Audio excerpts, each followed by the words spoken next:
like windows that you can open. So then if a zombie shows up, I can just like open the window and be like, get away from me, and attack them with a sword. That might be kind of nice actually. I kind of like the idea of changing all of the windows out to make them windows that can open and close versus just having the upstairs windows be ones that can open and close. So I think I'm gonna do that actually. So that's going to be our first project of the day. Just like I mentioned yesterday, we have lots of projects, so trying to get them done and get this built. I didn't check today to see about any updated information for the UHC. Like, I know I'm going to be recording on the 12th, so I probably won't be able to live stream for y'all on the 12th. And usually it takes like close to a week before we're able to put things out. I was really hoping we would be able to put the videos out on the 13th because it's Friday the 13th this month, but apparently that's going to be a little bit tricky. Also, good morning, Jacqueline. I know that this is really early for you. That's dedication. Like, I felt like you guys are amazing because I feel like I have to be accountable to y'all in a good way. So I actually bothered to like make sure I took a nap, which I never do, so I must not be feeling well because I took a nap. You can just ask Chips. I don't nap. Like, it just doesn't happen. So I must not be feeling very good, but I woke up from my nap and I was like, okay, I have to wake up at 7, and then I made myself get ready to record. Oh, this is so cool! Look, and then if we need to, we can just jump straight out the window. Guys, I am so in love with these windows.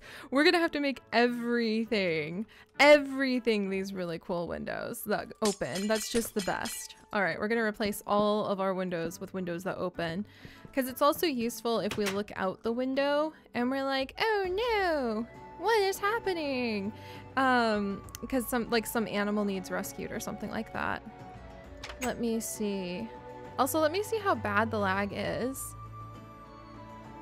I'm gonna watch for just a second.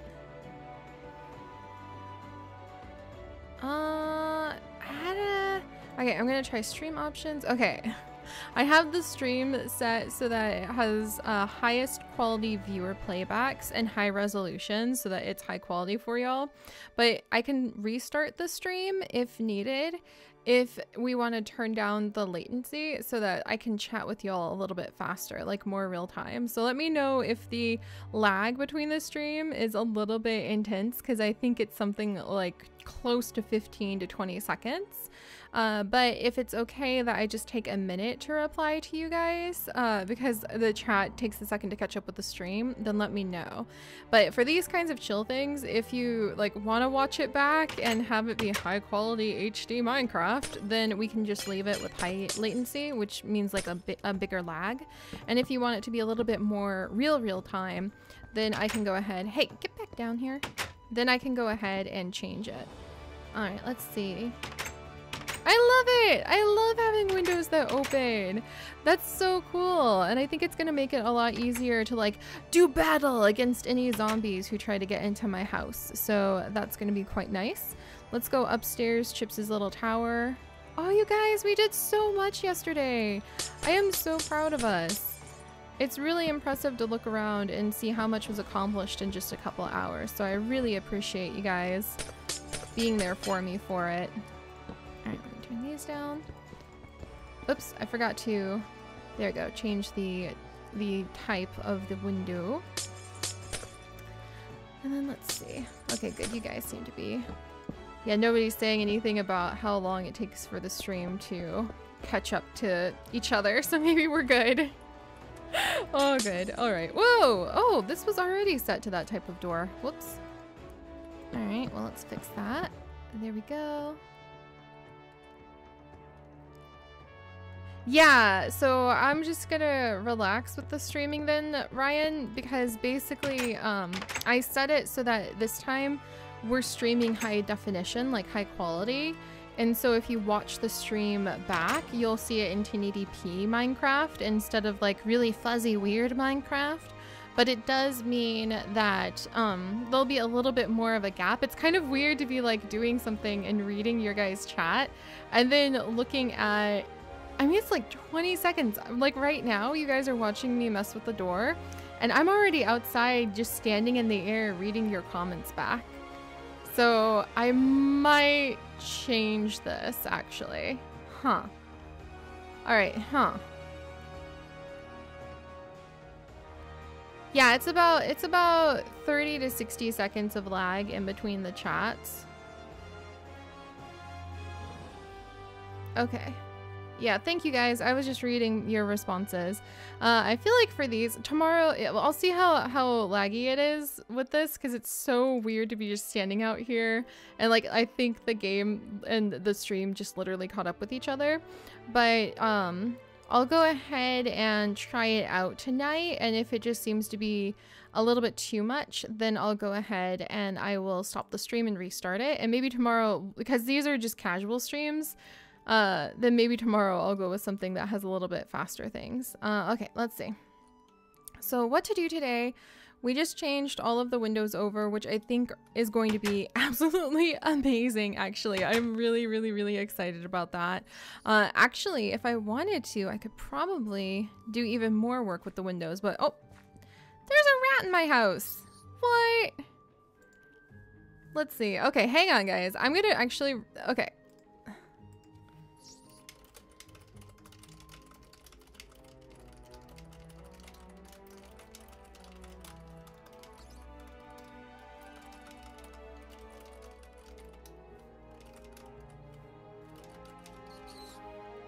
All right, I'm gonna restart the stream. Dun, dun, dun. Let me... Dang it. Curses! Okay. Boo! Okay, it won't let me restart with lower latency without waiting for it to process for like half an hour. So onwards, and very, very sorry that there will be so much lag. Tomorrow, the future chill streams may be more low quality for faster chat. All right, and phooey. All right, well, that's a little annoying because it takes forever to be able to chat with you guys when it's like that, but that's okay. Let me make sure that the link is good for you guys in the Discord again, because this is, there we go. Yeah, and narrating what I say because it's, while I type, just to make sure that I'm getting it across for anybody who can't see the Discord, because I know a few of you guys are probably watching from like mobile and you can't do mobile YouTube stuff and Discord at the same time. Also, thank you. Yeah, and this is really, you're right, Rainy. This truly is supposed to be just so I get stuff done.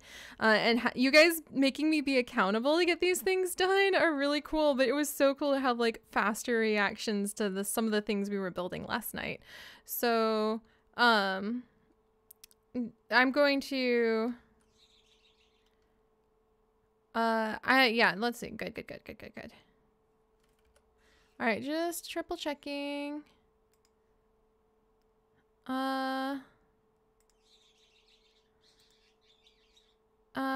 Hang on.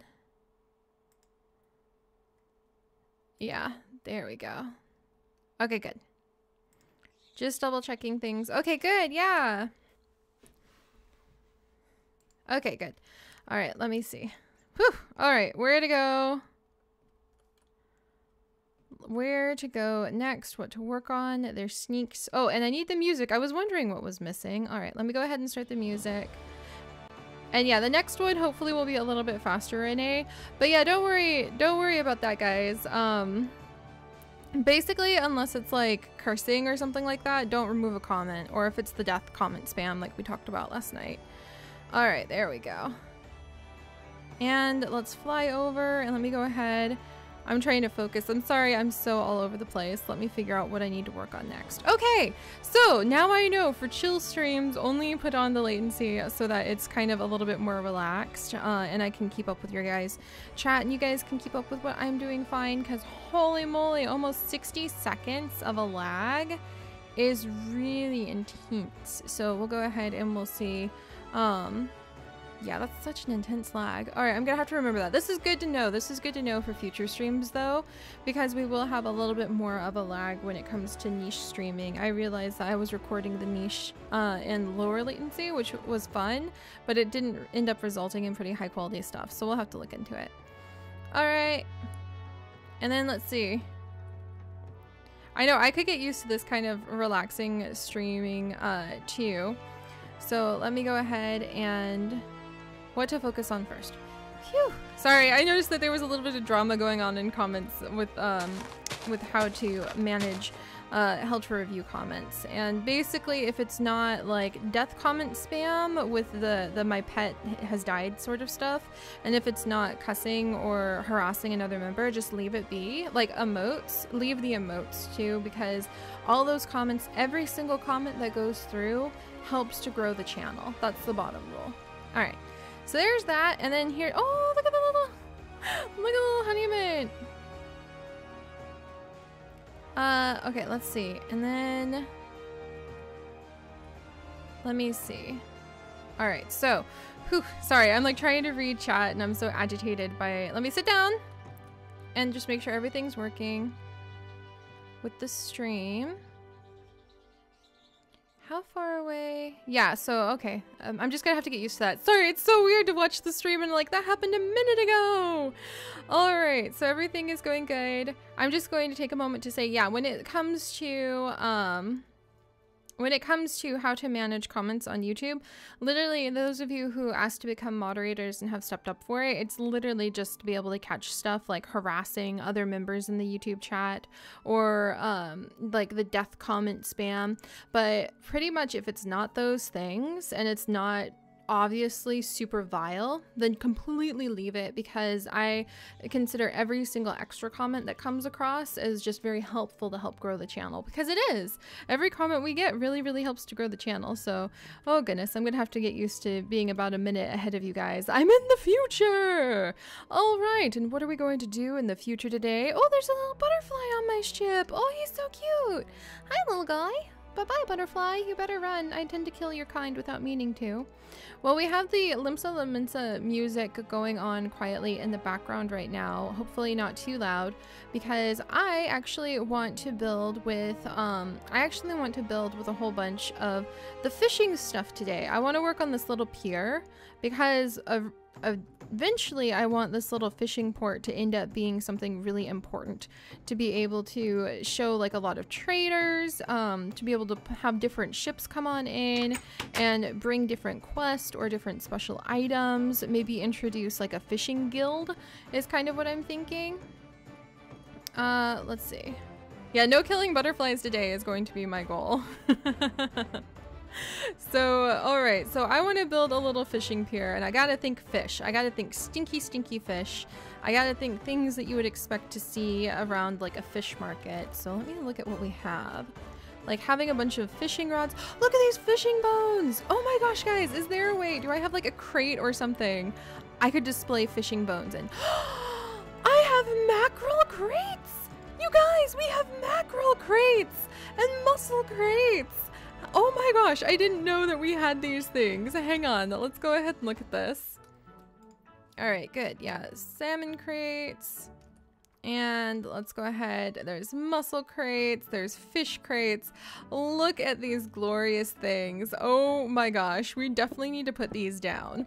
However, one of the things we need to remember is that we're starting with a village that is going to be really under attack. It's going to have tons of zombies coming out of the forest. We're going to be building, hopefully today, if I spend the last hour and a half we have, hopefully I can dive in today, and we are going to be building some abandoned farmhouses. So I don't think we're going to have a super big thriving trade port just yet. So I don't want to spam a whole bunch of mussel crates all over the place just yet. But I think maybe one little mackerel crate somewhere nearby would be appropriate. I wish I could turn it at an angle, but it doesn't want to let me. So maybe like one little mackerel crate right there. And then we'll go ahead and if I grab the shelves or like the bookshelves. All right, there we go. And then if we grab like some spruce bookshelves or spruce shelves, for instance, and put it right there, I think we can go ahead. Look at that! And we can put some fish bones down. It's kind of like jerry-rigging it together, but I like the idea. Let's grab some bones. And we can put in a whole bunch of like fish bones and maybe some algae, just like some, where's my aquacraft tab? And we can put in some algae and fish bones and just like the aquaculture, there we go. Just miscellaneous things, like a tin can to represent a trade in like a fishing port that isn't really thriving right now because they're under so much attack from all of these zombies. What are we gonna do about it? All of that stuff. Go ahead and put this down. We'll have like a little tin can. We'll put down some fish bones. There we go. Probably need more barrels. And then we'll have like a very disgruntled trader who can live right in this back corner. I wonder, should I give them? I should probably go ahead and give them like a little tent. All right, so carpenters. Let's see what we can get done tonight. I gotta think fishy. Dun dun dun dun dun dun. And we'll get this little spot right up here. And let's see. We'll make like a little, maybe I'll do like so, like so, like so. Hang on one second. Yeah. There we go. And then maybe some sort of carpeting going across the top as like a cover for their little tent. I'm trying to think. I'm like glancing every now and then at the Final Fantasy 14 stuff to see what the trading areas for the fish port there would look like, just so I can get some ideas. Oh, Lily, I'm so glad that you guys feel I'm really being very happy. And yes, there is, oh, there are those fishing boxes. Thank you, Ryan. That would actually be really good to add in. All these fish traps, those would make really good decorations. There's hanging fish and fish nets, you guys. Oh my gosh. Okay, that would be perfect. Okay, hang on a second. Let's see. So like the fishing net, what does that look like? You guys, look at that. Did you know that was in deco crafting? Oh, it's been so long. And then we can put like a little pile of the fish traps back here. Maybe just like a couple of them right over there to sort of show like, okay, there's fish traps. And then we can put down another little thing right there and add some more tin cans, message in a bottle. We can put down like a little fishing rod, trying to decorate the area. Oh, look at the sun with the port coming in. That's so cool. All right, and yeah, today I guess will be mostly a Seri focuses on building and glances over occasionally to see what y'all have to say for Ideas Day, because freaking lag, holy moly. Maybe I'll just always keep it in 720p instead of making it super duper fancy, because I miss being able to see faster chat responses.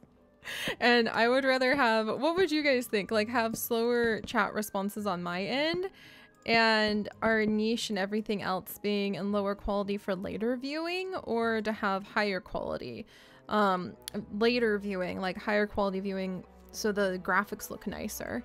Because either's fine, just I got a little bit spoiled being able to read your guys' comments in real time. Or pretty close to real time.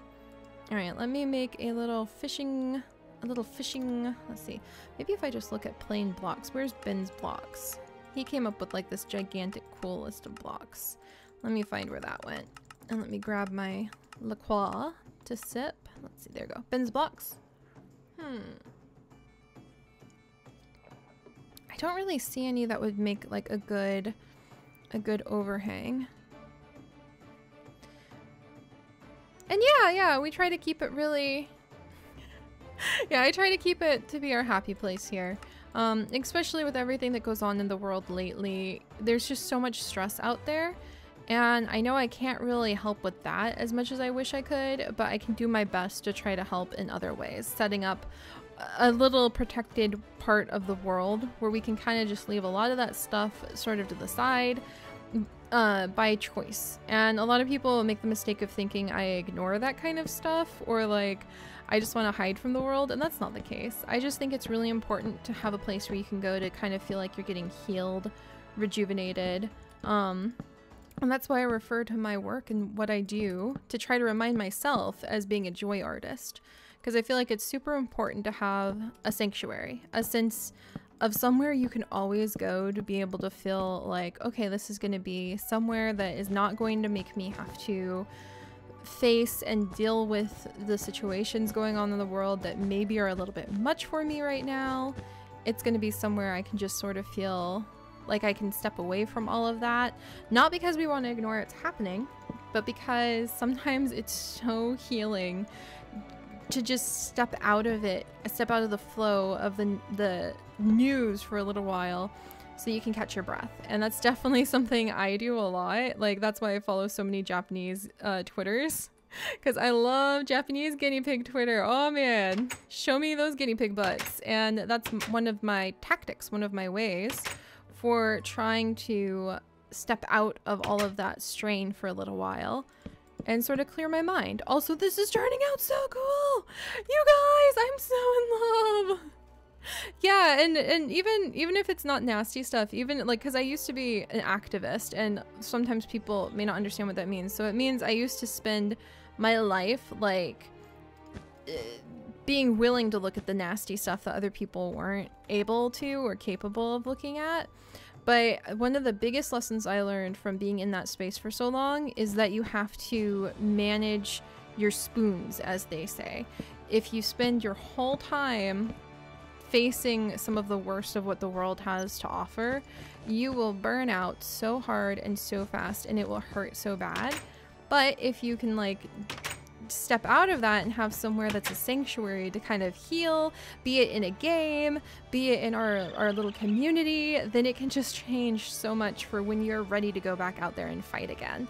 I guess, oh, you guys, I have the exact perfect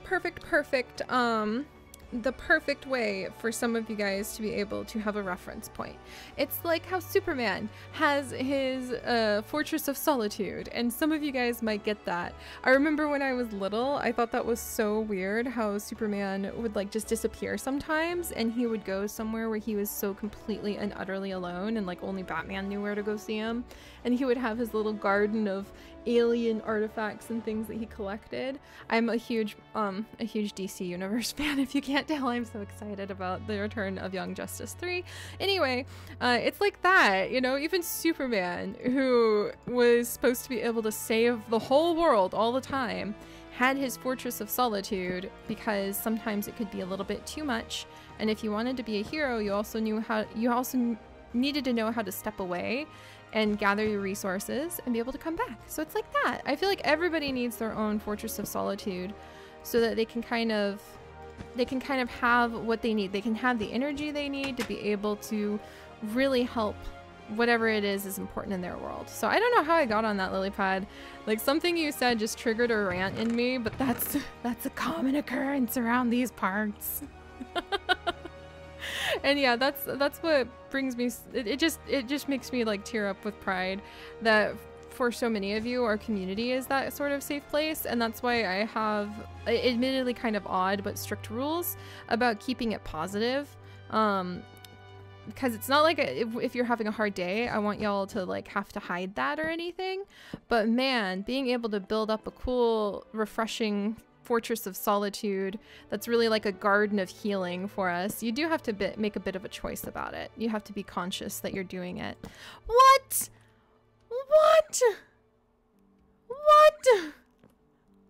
You can do this? What is this?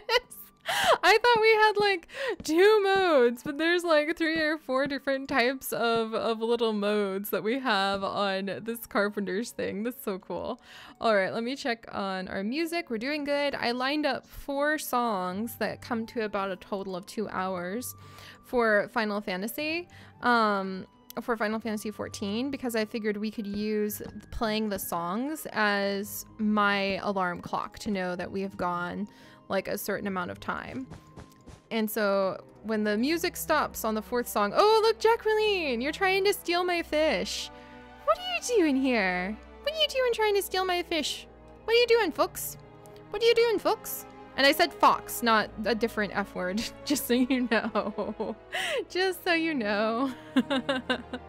I realized that sounded a little bit strongly geared towards a different language, and that was not what my intention was. All right, I need to put another barrel down right here. And give me just a second. Okay, that's the barrel that's in trouble. All right, there, there. And then there. And another barrel. And then come along this side. He's trying to steal my fish. Look at this little guy. What a goose. What a goose. All right, we'll come over here. Can I add another? No, I can't put another barrel up there again now. But what do you guys think about this? I'm actually really shocked and proud at how this little spot is coming together so quickly. What the heck? You guys are just fantastic for me. I swear, you help me get so much stuff done, and apparently you're just like pure inspiration for these little creative builds. Holy moly. Let me go ahead and get like in the back. I need a crafting table. Let's look over all the different tables. There's a typesetting table that's a little fancy for over here. There's beacons. Who even knows? I don't even know what half these things do. There's a pottery table, for crying out loud. I literally have no idea what most of this is, but it's just awesome to see. So we'll put down a casting table just as decoration. Let's see, anything else? There's an alchemy table and a cute little baking table. Hey, if we need a ticket man's uniform, apparently I have that. There's a crafting table wolf. I forgot about that. Oh my gosh. And then there's also the stations. So we'll go ahead and put down a crafting station. There's apparently something called infestation spores. That's hilarious. So yeah, there's a lot of stuff I'm just not at all familiar with that we're probably going to see emerge over time as we play in this series, because I downloaded several mods. I'm trying to kind of keep my eyes out for possibly more mods, but I was a little bit surprised at how I feel like and let me know if you guys have noticed this too. I kind of feel like mods for Minecraft are starting to sort of dry up a little bit, and it sort of shocked me, but it definitely wasn't what it was when I started ZooCrafting about 3 years ago or so. I guess it's almost 4 years now, where it felt like you could find literally mods for anything and everything. So I don't know, just food for thought on the importance of holding on to good mods, like Pixelmon. I still have Pixelmon. Now I can never ever ever ever like delete Pixelmon, or else that would just be terrible. I do still have Pixelmon, but geez Louise, like now that those are going to be like really precious to keep your hands on. Okay, there we go. And yeah, I don't know, would you guys say, I know this is controversial conversation for some people. I don't know. Whoa, that's way too busy. Holy days. What if I change it to that? What do you think, Little Fox? Alright, let's get rid of these. I was just kind of trying something out in the back. Would you guys say Minecraft is kind of dying off or not? I hesitate to say that because I feel like it's still a great platform and a great medium for all sorts of things. But... Oh, and hey, Oshnell, no, you didn't miss the stream at all. I had some little bumps getting up and going, so there's gonna be more lag than usual today. And I apologize in advance for that. I was so sad. Oh, thank you, Rainy, for sharing the link. That's very helpful. That's very, very helpful. I really appreciate that. Let me go ahead and put that in there. So there's a little treasure chest hiding back there. I like it, you guys. What a nice little fisher hut. I wanted it to look, oh, there's the fox too. Oh my gosh, what a cutie patootie. He's just raiding the fish from the fishing hut. That's hilarious. Also, music, you're a little loud again. Make up your mind. Make up your mind over there. But I absolutely... Look at him, look at him. Is he coming back again? Oh, he's a cutie pie. Alright, sorry about how loud the music got.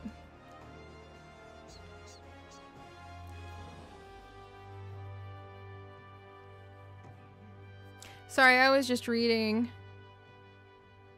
Yeah, I was just reading through your chat. So yeah, Lilypad, I actually had Minecraft. I bought it once, way before it became popular. I actually bought Minecraft the first time when it was like so in beta that they had just added pumpkins. So the very, very first time I ever played Minecraft was the first time that pumpkins were introduced. That's how old That's how long I have known about Minecraft. That's how old it is to me.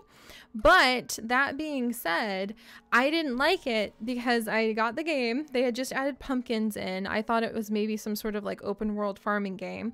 I played it for maybe 20 minutes. Night came. I got trapped in a hole surrounded by hissing spiders, and I was too scared to play, and I never played it again until I made zoo crafting. So that's literally the only other time that I have played Minecraft is when it very first came out, and I decided it wasn't for me because I got trapped in a hole surrounded by hissing spiders and it scared me. And then the next time I played Minecraft wasn't until I played modded 1.5, 1.6 maybe, when I made zoo crafting. And now I don't think I would ever give it up. I like these shelves more than the other shelves, actually, so I'm gonna swap them out. They kind of blend in, but I want it to look like a little merchant's alley back here where you might come over and you might be able to talk to the fishing merchant and be like, I need a certain type of hook. And the fishing merchant will be like, we're all gonna die because of these zombies, but all right then. All right, let me put these down. There's a fish trophy. There's even a fish sign, fish bones. All right, let me catch up. And yeah, I should know. That's what happened to me too. I started playing Minecraft, got trapped with a bunch of spiders, got scared, quit, never played it again until zoo crafting days. What was that? Oh, it was a butterfly. Oh my goodness. So that's really funny that I'm not the only one where that happened to, because I felt really surprised. I remember the next time I saw Minecraft, it was when people were playing it. Who was playing it? Whoa, this sign is way too big. I don't think so. You're a little bit big for the britches, and you just destroyed my wall. I don't appreciate that. All right, go. Much better. But yeah, the next time I saw Minecraft after I got spooked from how scary how scary the spiders were, it was when I think Yogscast was playing Minecraft for something, and it was on a trending page and I clicked by accident. I wasn't even trying to click on it, but I accidentally clicked on like the Yogscast playing a modded version of Minecraft. And I think it was Shin, because he always has done so much with farming, and I was like, wait a second, that looks so much cooler than I remember. And so then I got into it again, and by got into it again, I mean then in the next couple weeks I spent a lot of time trying to like look up details. Okay, how do I use all these mods? Oh wow, there's so many cool ones, and then the rest is history, and now we're here. So yeah, that's my story about how I got into Minecraft. Let's see, let's put this here. Let's add this here. This is cool. What do you guys think about this?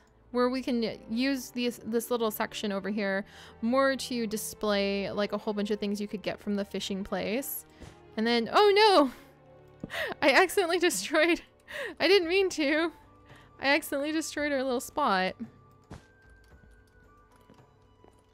All right, and then let me see. And then, okay, come on, go down. There we go, there's that. How do I get more? There's some fish. Trying to get fish.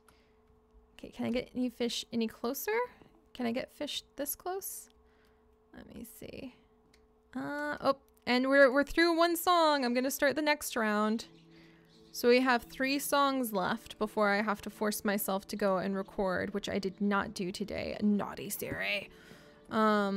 I was just really out of it. I forget how badly allergic I can react to allergy medicine until it's too late sometimes. So I'm just gonna have to put up with my throat hurting and just avoid the allergy medicine for sure. All right, not bad. I wish I could move the fish forward one more, so I'm gonna try moving the fish forward. Let's see. Also, yeah, let me see if I can help out. So, Oshnell, and I'm sorry I still trip over your name. Oshi. We're basically working right now on building this little fishing hut because this is supposed to be like a big trade port for the series. And I'm really hoping that once we get the series up and going, like my house is over there and that's going to be our farm. We're going to expand the farm a lot. And in just a second here, I'll show you an area that I'm thinking about expanding our fantasy farming into. And then over here, right now, it's very small, but this is supposed to grow into a much larger trade port as time goes on, and we're able to help out with taking care of the village. And so I want to make it really a nice little spot where you can come in on a ship and you can find traders hanging out here who will just like set up their shop. This is a little fishing hut where the main trader, who's going to be really sassy and also really stressed out and constantly paying me to like go in and try to secure the areas. He's like, everyone in that village over there is cowards and they're not coming out and sprucing this place up with light. Bring me lights and like light this place up. Defeat the zombies. Get rid of some of the infested homesteads, because he's tired of trying to set up his little trade shop and then all these zombies keep coming. We even have our little sign right here. Beware ye, undead roam yonder. And we're going to be actually building some little abandoned homesteads where zombies will spawn. I think I can put in a custom spawner if I do it correctly.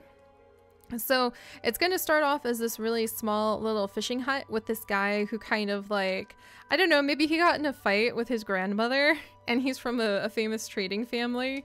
So he literally has all of his worldly possessions right here and he's got to sink or swim and he doesn't want to sink. So he might pay us in maybe like fishing hooks or fishing rods, increasingly fancier fishing rods, if I defeat a whole bunch of zombies and bring back their heads, so that he can try to convince more traders that they should come. And then as time goes on, we'll have additional ships and we'll even expand the pier. And he'll have more traders come in, and he might even have an entire shop, a proper little shop get set up over there. So that's kind of the idea. Is that we're going to be expanding this whole little trading port. So I'm working on building the trading port up today. And I have to say, holy moly, I'm kind of in love. I didn't expect this little trade spot to look so cool, but it really turned out really nicely. So let me see if I can find a good color of wood to use for this while I sip at my slightly cooling peach tea. Also, come on. You're a little quiet there, music. There we go.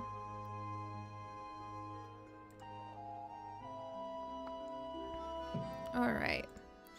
And yeah, apologies if this seems a little bit dry or boring at the moment. This is, again, just a building series to get this up and going. But you guys are such good accountability to actually spend a couple hours doing this when I would be, otherwise without you, I would be like, no, I have so much other work I need to do. And I'd be recording cattails or Sims right now. So y'all are absolutely fantastic for that kind of accountability. Let's see, let's try different. I need a different color of wood because that is not working for me. And I'm way too picky sometimes. So this also gives me time pressure to be like, Seri, you just gotta let it live, girl, and just keep moving. No, not jungle wood. Not dark oak wood. It just doesn't look very good. Ooh, what kind of ice cream did you get, Ryan? Is that gonna be good? You know what? I think that is what I want. Alright, come here. Very carefully, little planks. I have to swap you out. There we go. You're not gonna work. You're gonna work. There we go. Yee, Lily! You're so nice! I keep missing what the context that is set in, but it's really surreal to glance over and be like, Seri's fantastic. And I'm like, what? I'm just a goose. Trust me, I'm literally just a goose woman. Yes, you heard it here first. Ah! Oh my gosh. See, I just got my head stuck inside of a block. It takes a goose woman to do that. Oh dear me. Oh, see, Chips would really love that chocolate chip cookie dough ice cream. I bet he would. We're gonna make soup this weekend, apparently, which should be pretty exciting. Oh, and also, speaking of like accountability and everything, you guys, I'm trying to like really remember to meal plan and eat on time and eat a little healthier lately. And weirdly, streaming I think is gonna help me out a lot with that, because I don't have time to like dilly-dally when it's time to stream, but I've also got to eat like my lunch or something. So I'm finding that I'm coming up with like meal plans to work on. Specifically just so that I can be ready to go when it's time to stream, and it's cracking me up. Now there's a pig. Now there's a pig involved at our little fishing shop. But what do you guys think? I like this. I think I'm gonna call this done for now because it doesn't really need to be anything fancy. And the reason that I set it up like I did is because then at night the fisherman can kind of close shop up like this. And that can be his way of trying to protect himself from the zombies. So we can say that he closes up shop. I am a little addicted with this thing right now. Being able to use that. But I like the idea that he closes up shop. Because he's like, I'm sick and tired of these zombies. So I'm pretty happy with this. This worked out really well. So we'll have to go ahead. I'm going to put down a filler NPC. And if you guys can help me come up with like a cool name for this guy. Melancholy? Melancholy is the name that he auto-generated with. That's hilarious. Oh, that's funny. I kind of want to leave it now. Oh gosh, that's hilarious. But I'm gonna leave a filler NPC there, and then one of these days we might have to make a whole bunch of NPC skins, or maybe take skin submissions from everybody, and we'll have to go ahead and tidy that up. But I like love that. That's awesome. Okay, good. And the boat right here is really, really simplistic, but I don't think it needs to be very complicated. All right, good. A couple things done. I'm very, very, very happy with that, and that gives us a little bit of a headway to be able to work on some things. I was kind of debating, and I kind of think it would be really cool if we had like a rock in the middle of the water. Maybe not this thing, or maybe this thing. What do you guys think about this idea, where there's an old man hermit who just sits right over here? We can have a tiny little umbrella or a tiny little tree, and he just spends all day long fishing, all weather, all times of the year, no matter what happens. He just sits here and fishes, and he could be the guild leader for the Fisherman's Guild, because that guy over there, even though he sells a lot of fish related stuff, he's actually a trader, so he just kind of runs the trading area. And then the old man who sits right here 24/7 all the time could be a fisherman. And he could be part of the Fisherman's Guild. And so we'd have to get a little boat and boat out to him and talk to him anytime we wanted to do any fish related quest, and he might be able to help us out with some things like that. Or I was thinking about making it really ridiculous and really fancy. And then let me fly all the way over there. So there's either the spot where he's kind of close at hand, which I actually like, but I like this idea a little bit better. What do you guys think about having our old man fisher, who we have to go and visit with in order to become part of the fishing guild? But what do you think about having him, for some ridiculous reason, hang out, maybe not quite this high, but on this like little outpost? Like we'll churn it down so that it's not snowy.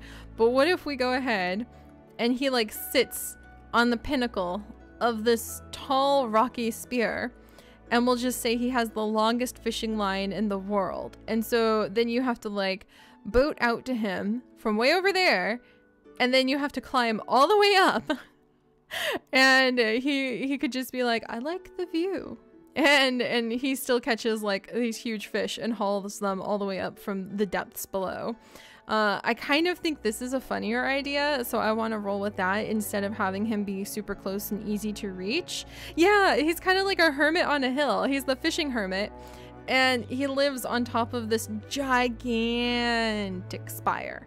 And I think that would be hilarious. And I think it'd be hilarious if you had to like climb your way up, and he could be like, well, it was a nice day for a walk, wasn't it, Missy?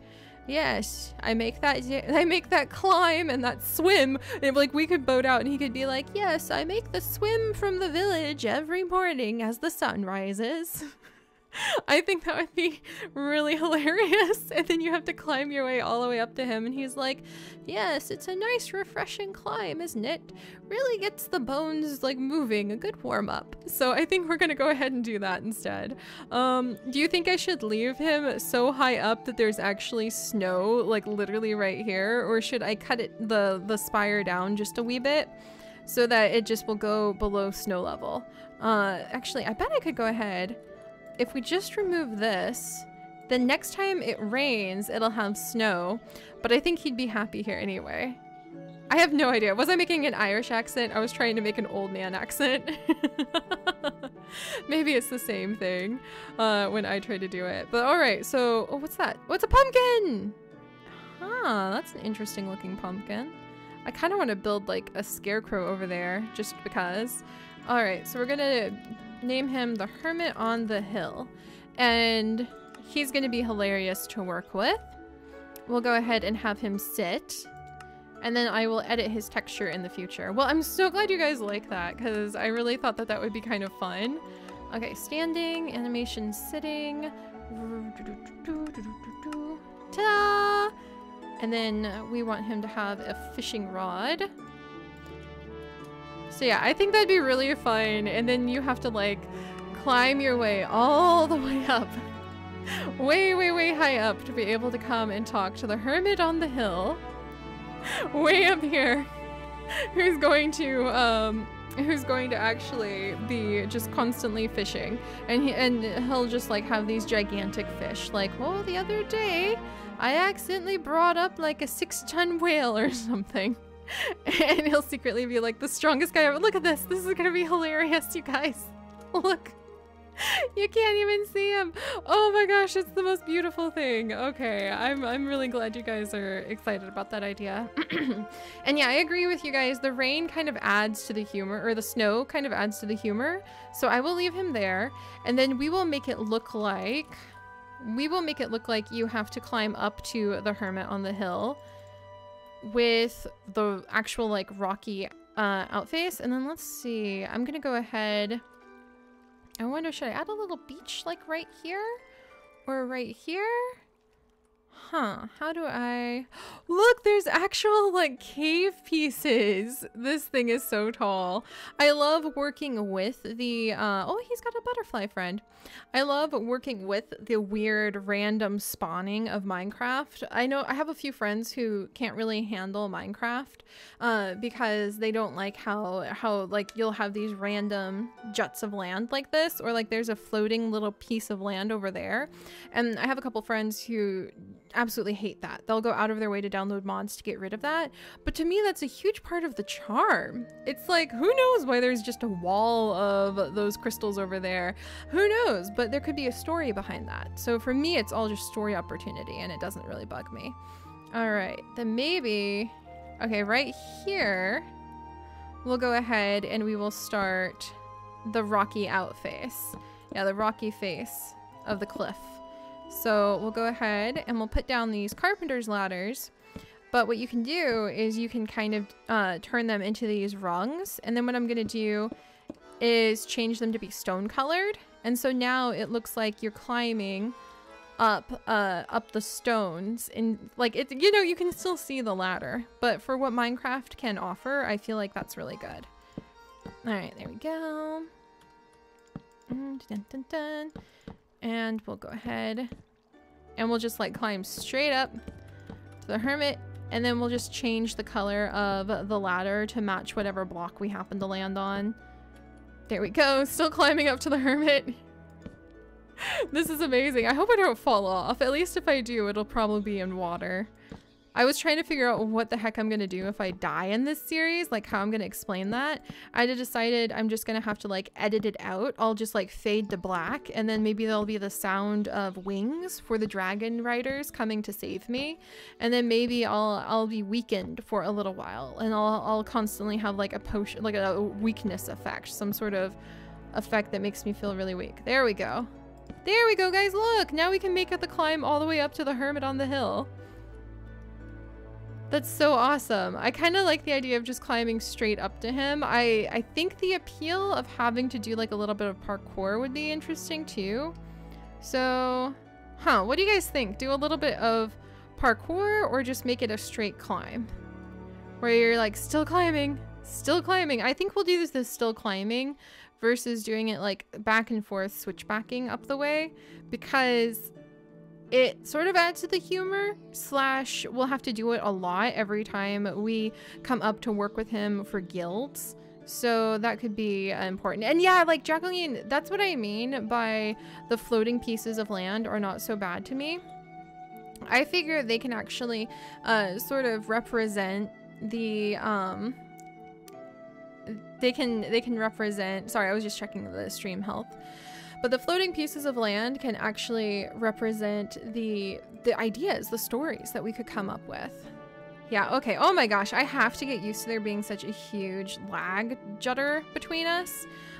Because, yeah, I mentioned some of the stuff you guys are talking about with if we should have this just be like straight up or not, like almost 2 minutes ago my time, it feels like. Who knows? We'll figure it out. I think I prefer having fast streams over fancy streams, but maybe I'll get used to it. All right, there we go. And yeah, Oshi, we do indeed have dragons. In fact, we have an entire dragon guard. I think that you may have missed that yesterday, but we do have a dragon guard. They're actually going to work for a different kingdom than we're part of, and they are hired to protect the village. So the queen of the dragons, who lives in a different land, actually hires out her dragon guards. Their lands are so secure, and they have been that way for so long. The queen of the dragons just keeps like her imperial force, her imperial strike force of dragons to maintain their territory.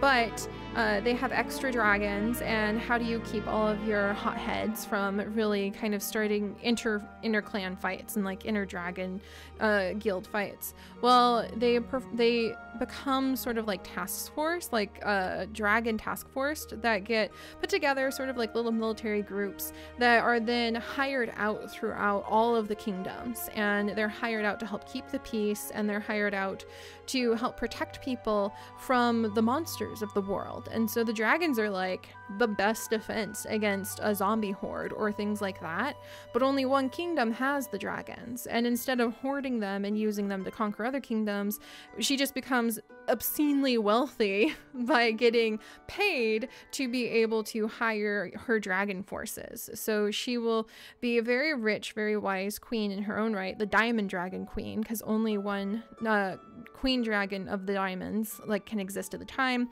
She might be the mother of all dragons, even pulling on the dragons of Pern sort of influence.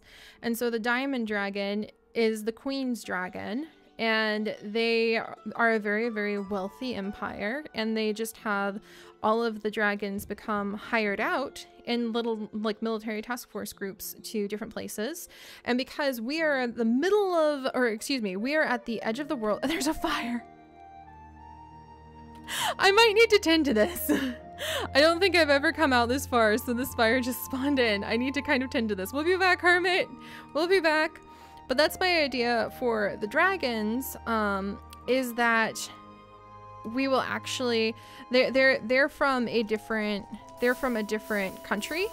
And so because we are at the edge of the world, that's literally what this particular place is going to be called, is the edge of the world. Because we're at the edge of the map, the edge of the recorded world's maps. But because we're going to be here, actually this should fix it better. Will this stop it? Oh yay, this works. I'm hoping this is going to work. Oh, it does. Oh, thank goodness. That was a much faster, much more practical way to take care of a forest fire. Anyway, that's kind of my idea for the dragons, where they are kind of like a police force for the village, but they're not from the village themselves. They're actually hired from the king and given to the duke who runs this village as from outside of our kingdom. So they're kind of like a neutral party in a way, where they're sort of just there with their dragons as long as they get paid properly, and they don't ever like go out of line to become aggressive or like a negative task force, but if the village cannot basically make enough money to pay the dragon guards will leave. So a huge part of our quest will actually be to try to help out with making sure the village is strong enough and the village has enough resources to pay the dragon guards.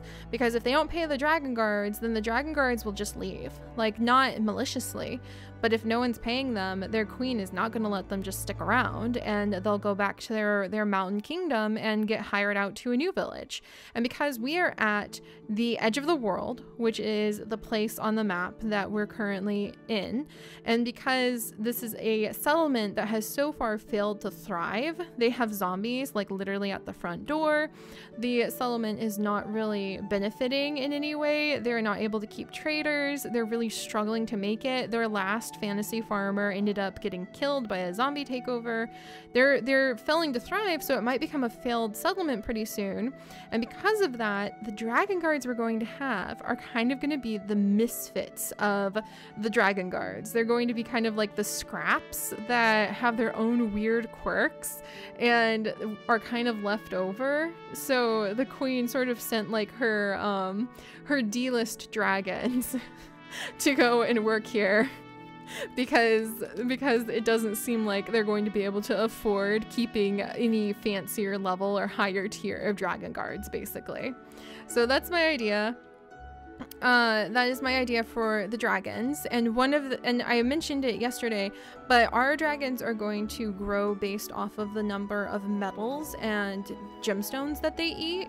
So like they'll be gold dragons, and they take on the property of gold. So they're really heavy, but they're not super light. And they can get really, really big because gold's a common element in this world, but they're not going to be particularly strong. Like a diamond dragon could cut through anything. A gold dragon is more like your tank. They're big, they can take a bit of damage, but they're not like obscenely strong. And then also they get really heavy. So we're gonna have one of the misfit dragon guards be a gold dragon who's too fat and can't fly anymore because he has eaten too much gold. So he got overfed gold from his overambitious dragon mate, like the bond, his partner, and the human who is his like his dragon guard, like who's bonded with him, his bonded human, fed him too much gold, and so he's a super fat gold dragon, and now he's too heavy to fly. So he has to walk around. So that's what I mean by like kind of like the D-list dragons, basically, is what we'll end up having. And I have some backstories in mind for a few of them. But anyway, in our world, the dragons are mostly going to eat fish, and especially kraken and squid and things like that are going to be things that they absolutely adore. And then finally, we have this area over here for the dragons, which is going to be their cavern, and I definitely need to make this bigger. So this is going to be the dragons' caves, and this is where they fly in and out of their caves, and we need to make little roosts out of hay and straw and everything so that it's nice and comfortable for them, and then they will fly out from here. So this is going to be the entrance to their cave, and they will go ahead and use this as like their home base. And back here, if I land, back here, if we come this way, this is where the dragon keepers, like the dragon guards, actually have their little relaxing spot where they sit and they relax and they kind of unwind together, sort of like a little guard house that they just sort of let their hair down, hang out together in. All right, and let me come this way. Also, I think there's somebody new here, but I can't see chat, so I hope that made sense. I got really excited about my dragons, if you guys can't tell.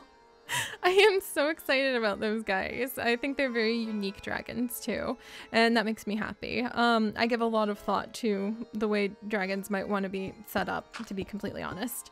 All right, and let me go ahead and maybe expand this. So I think what I'm going to do now that I talked about the dragons is I'm actually going to work on the dragon guards cave, and I'm going to work on the dragon guards house. So this is going to be the oddly small little hut for the dragon guards, and this is like the rooftop spot for them. So we'll have a little gate down there, Dun dun dun.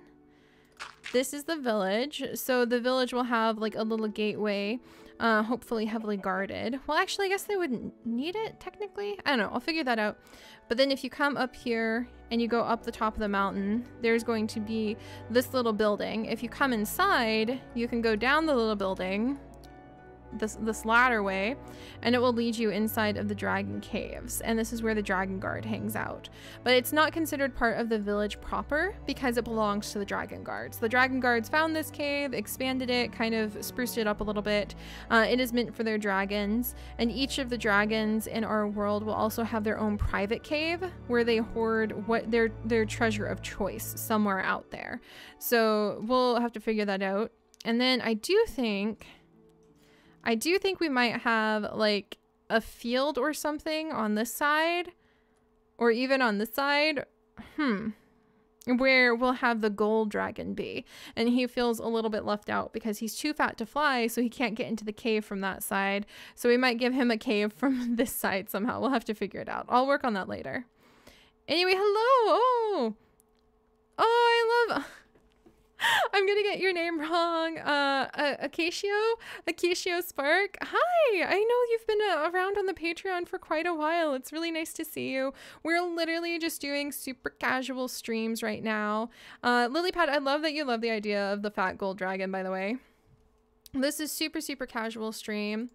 We have 2 songs left, so about an hour left whilst I work here. I have talked way too much. I've only got the fishing hut and the hermit on the hill, which I love that you guys love, done. But I'm gonna work on the little dragon guard's house.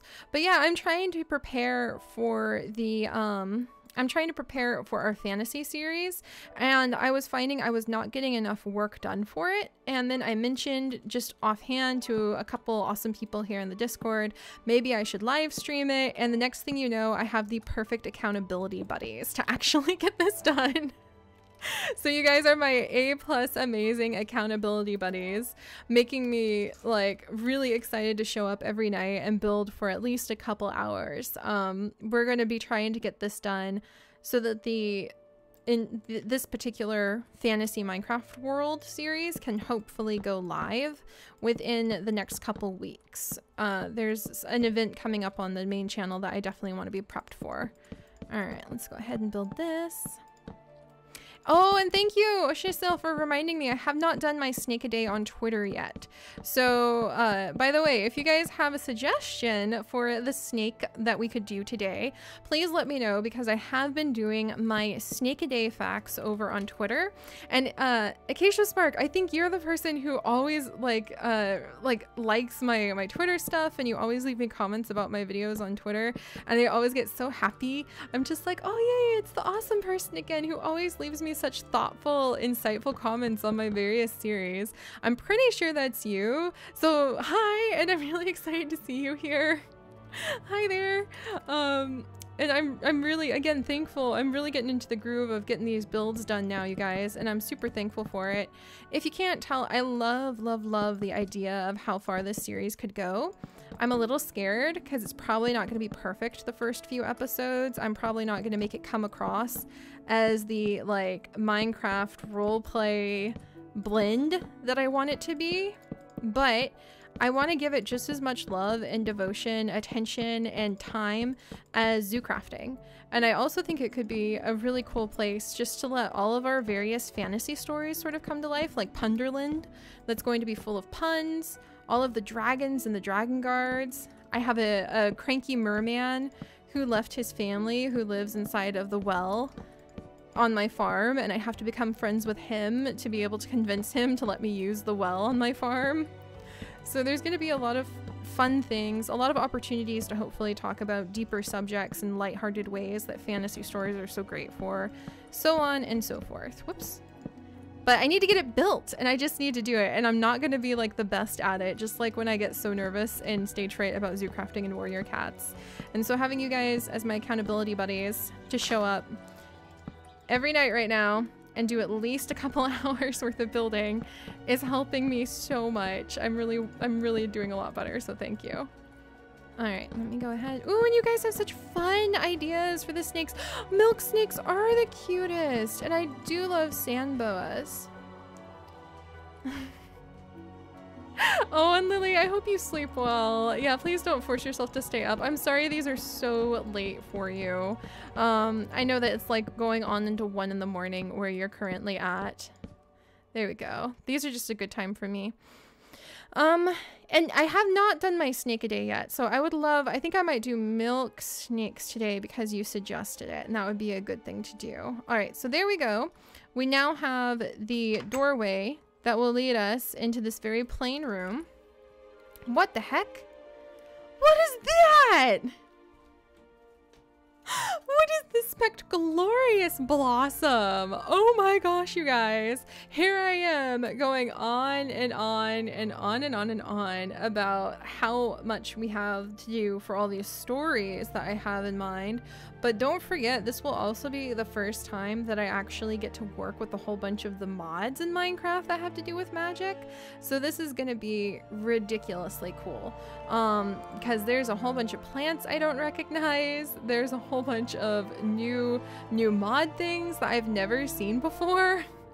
That would be really cool to play with.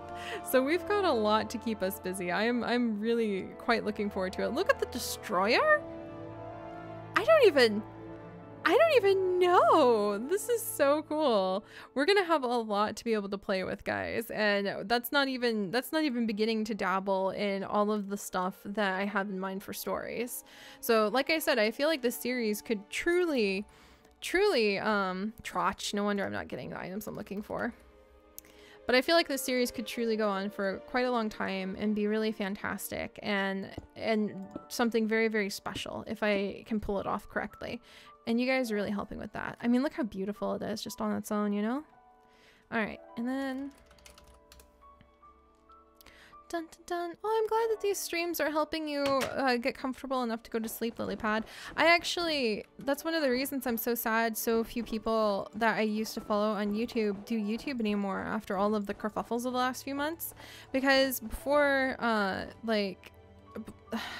when I was really stressed out and first got into YouTube, I loved just kind of kicking back and listening to people talk. And now it's like, it's really hard to find anybody doing anything on YouTube anymore. So it's hard for me just to find that place where I can just like kick back and listen to somebody and unwind during the day. Like while I'm doing work where I'm not recording. I don't really find anybody to listen to anymore. And when I didn't live with Chips, that's how I would unwind at like night and try to go to sleep, was like listening to people on YouTube. So it's kind of weird to see how that's not really a thing anymore. But I can't blame everybody. Oh goodness, it's been rough. All right, there we go. All right, so let's see. I'm gonna make a little path. I don't know about these stone bricks though. Let me go ahead and sip my tea really quickly.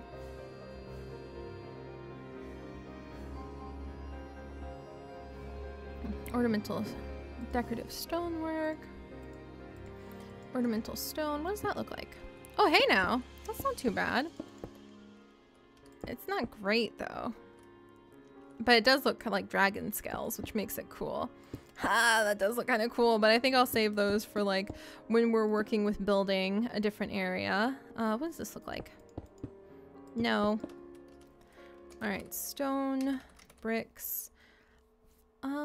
Also sorry I went kind of quiet, just trying to catch up with chat for a second. Oh, thank you. Apparently I have a super soothing voice. Oh gosh, I'm always so tickled when I see people say that. And apparently I have really great giggles, and I'm gonna ask you guys if you think this is true, because this is actually something very personal, but Chips loves to tell me that I have guinea pig giggles. And so whenever I get really happy and giggly and I can't stop giggling because he said something funny, he'll be like, there goes guinea pig gal pal again. And it's because apparently he likes to say I sound like a little guinea pig when I laugh, but in like a really, really loving way. So guinea pig gal pal giggles is kind of like a little private in joke between the two of us. But I wonder, maybe I do sound like a guinea pig when I really, like a little chuckling guinea pig when I get really happy. Who knows? That's just kind of like our inside joke though. So, oh gosh, and I don't want to like artificially giggle. I'm just like self-conscious about it now. Oh no. Seri, what have you done? All right, so I'm trying to build a path up to the Dragon Keep. And I'm going to make the path up to the Dragon Keep kind of look really disused, not really very well maintained. And the reason I'm doing that is because the dragon, oh my gosh, guys. No, oh gosh, I'm like so self-conscious. I don't know if I'm giggling right now because because you guys are saying that's true, and like in a good way I'm self-conscious, but I'm like, oh gosh, like just, you know, a little tickled. Oh goodness.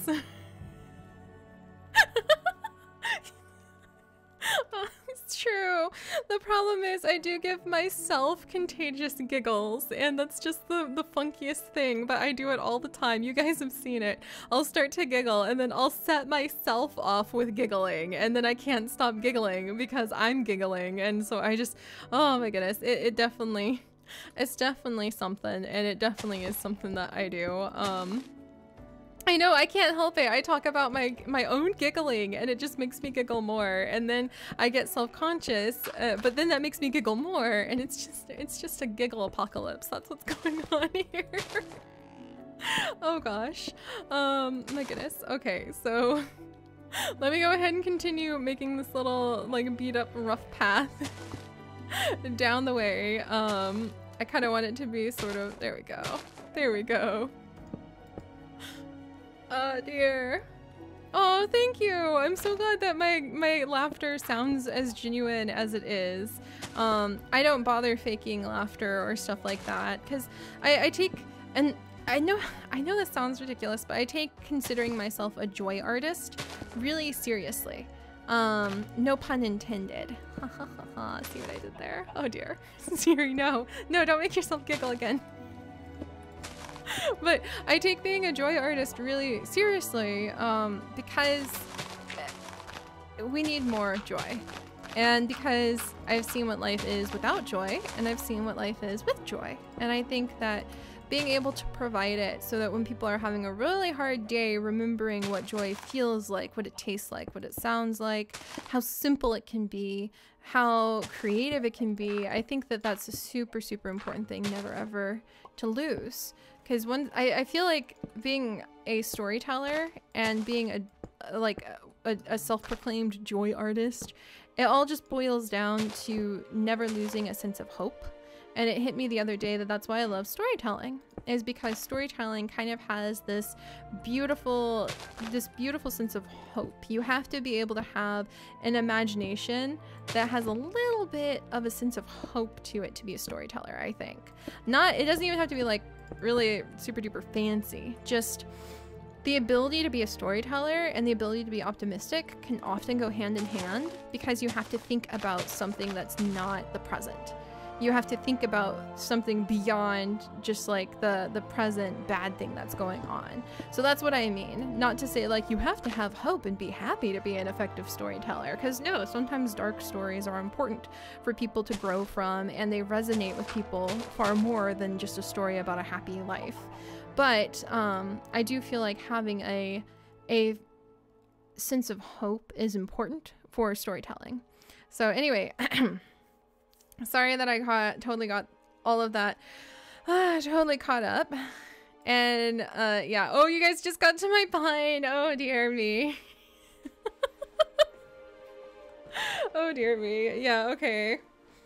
I'm so glad that you guys have gotten to my pine. Oh my, oh my. Let me see, where are you?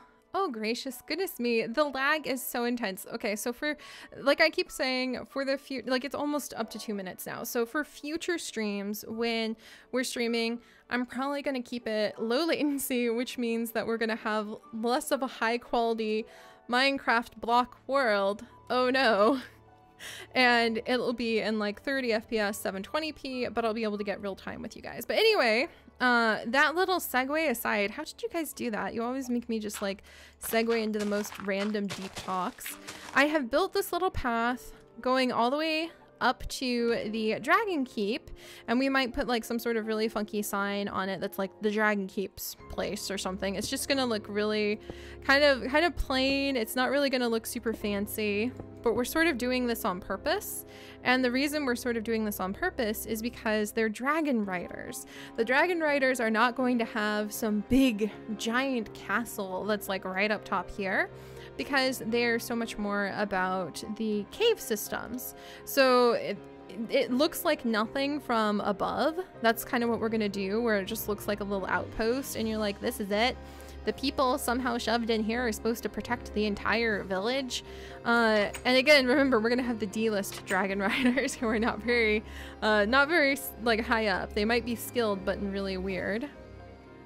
Also, then when you come down though, we're going to make the cave something pretty awesome, where it'll be really comfortable and beautiful for the dragons. We might have a couple fires going in here so they can get really nice and cozy.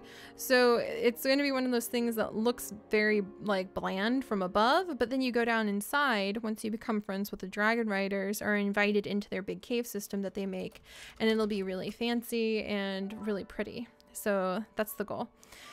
Oh goodness. And yeah, I know there's, yeah, that deer. She won't stop jumping. So she's right there. And you guys, I think what I want to do over here is I actually want to make a little moat, because I was trying to figure out how to protect the village from this side. And I already built this little fence line, like this little wall right here. And probably one of our jobs in the future will be to help the mayor collect lots of stone so that the stonemasons can start expanding the village like wall, and thus protecting the villagers from the onslaught of zombies. But it hit me, what if we make a moat? What if we put a moat on both sides of the village? So there's like a moat on this side. What do you guys think about adding a little moat in that will come on down, and we'll say that the villagers had the moat created with some of their funds to make like a little enchanted river, because that will protect the back of the village from zombie incursions. So hopefully it'll be good.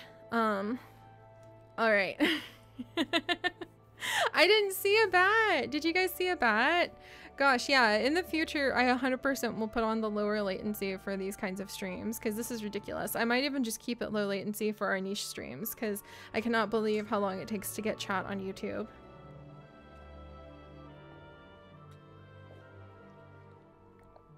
Peach tea.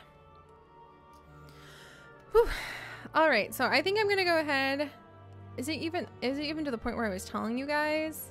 Yeah, it might be at the point where I was telling you guys about a moat. So, all right, I'm gonna go ahead and add a moat. I think a moat would be a pretty good idea. And that would be kind of unique, and it would also be a very practical way of showing how the villagers are kind of trying to stay alive. Their settlement is not doing good. They keep getting invaded by zombies. They don't know what to do about it. Oh, and in case you guys were wondering, just as a little behind the scenes information about why the village looks like it does, I'm going to show you guys really quickly. You see how the village, if you come down, is a giant square of land that's just literally jutting across this spot right here.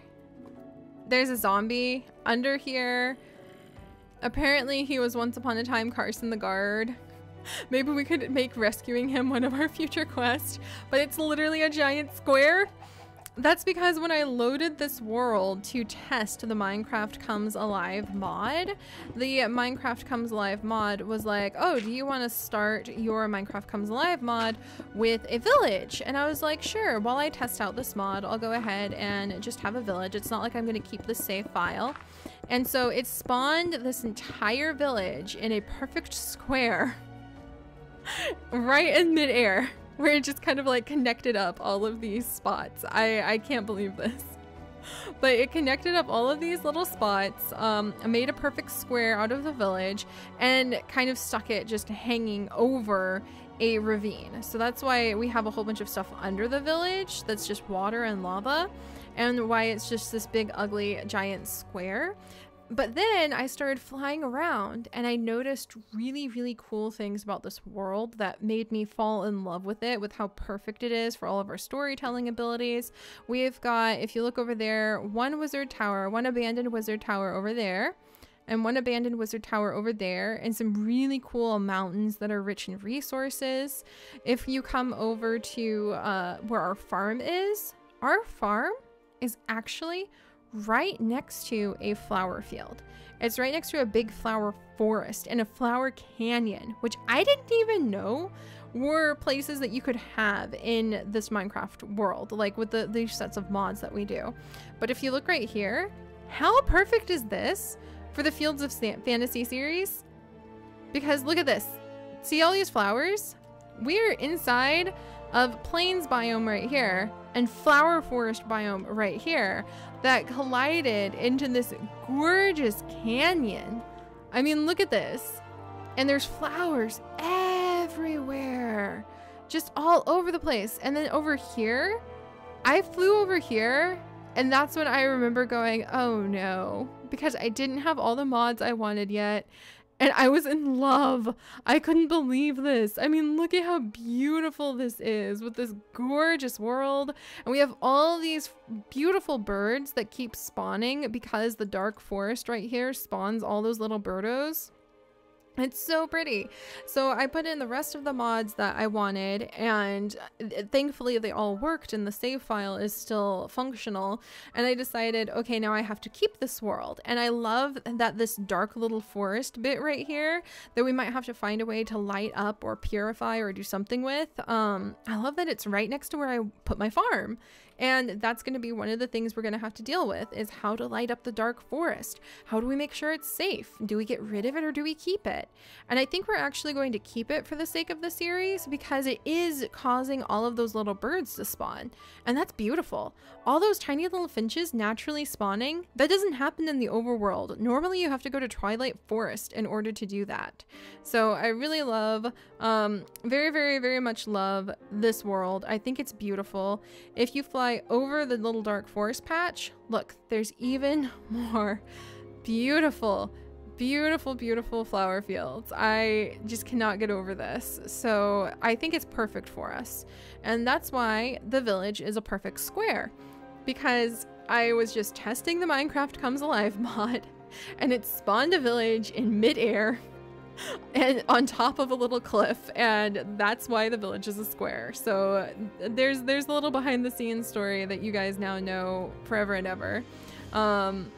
And actually, yay, I'm glad, Renee, that you think that that's pretty interesting, because I know it's sort of random to talk about, but it cracked me up that I was like, uh-oh, because I spawned in probably like 7 other worlds trying to go, oh, I should try to do something that's placed a little bit better, and none of them just won my heart the way that this world did. So I'm 100% in love with this world. And yeah, I saw you, Renee. I saw some moo cows. That was really exciting. All right, so we're gonna put a moat on this side of the village, in between where the dragon guards will be and where the villagers will be. And we'll make it like 2 deep. I think that's fair. There we go. And I think that will make the villagers feel a little bit more reassured because it'll protect their back. So the back of the village will be protected by a moat. We might even make the right side of the village protected by a moat. And we might kind of draw on some Garth Nix ideas of it's very difficult for the undead to cross running water. How many of you guys have read the Sabriel and the Abortion series? Because, oh, if you want to talk about my childhood and my passion for fantasy series, that would do it. Like that in a bucket. Like that in a bucket? I guess that in a bucket. That in a bucket would do it. Like talking about those 2 series. All right, there we go. A lava moat would be pretty cool. I do admit that, but I worry that they'd be a little bit more concerned about people getting hurt falling into the lava. All right, good. We still got more music going, so we still have like a song and a half. I can't believe how slow and yet how fast time passes when we do this, right? All right, and we'll try to get the moat done today and a little bridge done. I'm so glad you guys are having so much fun coming up with animals to become. And I'm so glad tomorrow I'm gonna make it so that our chat is more synced up, because I miss being able to more real-time chat with you guys. So buoy. Buoy on that. it's just so, that'll be interesting when we start live streaming over on Twitch as well, because Twitch is definitely built to handle those issues of being able to see chat and reacting to it a lot faster. So we'll play with that in the future too. Oh, look, Renee, it's you! What are you doing to my moat? This isn't a moat. Moot. This isn't a moot. No, it's not a moot. It's a moat. It's not a moot. You gotta get out of here. Let's see. All right, let's see. And now I'm gonna go ahead and add in. Okay, you gotta get out of here, Moo. Because this isn't. Okay, be careful. Goodbye, my friend. Be careful. Bye-bye. I'm glad that went well for you. There we go. All right. This isn't a moot. Now you guys are just catching up with my my puns. Oh, I'm so happy to see you guys happy.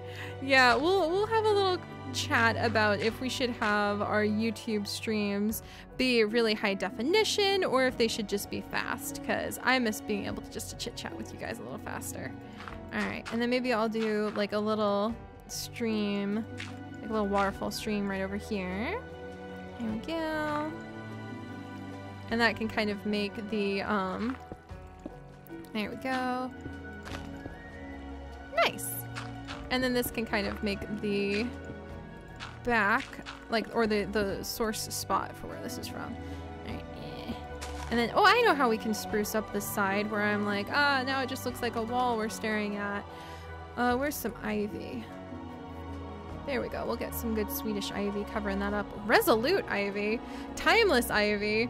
What kind of hecka really cool, random, like, beautiful, beautiful, amazing magic mods do we have? Also, there's a pig there. Hi, little guy.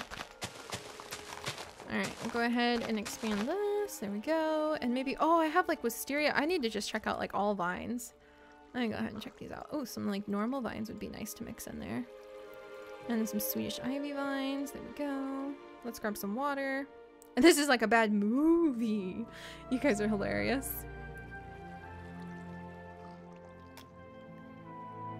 Remember me fondly. Renee, you nearly made me choke on my water. Reading that was awesome.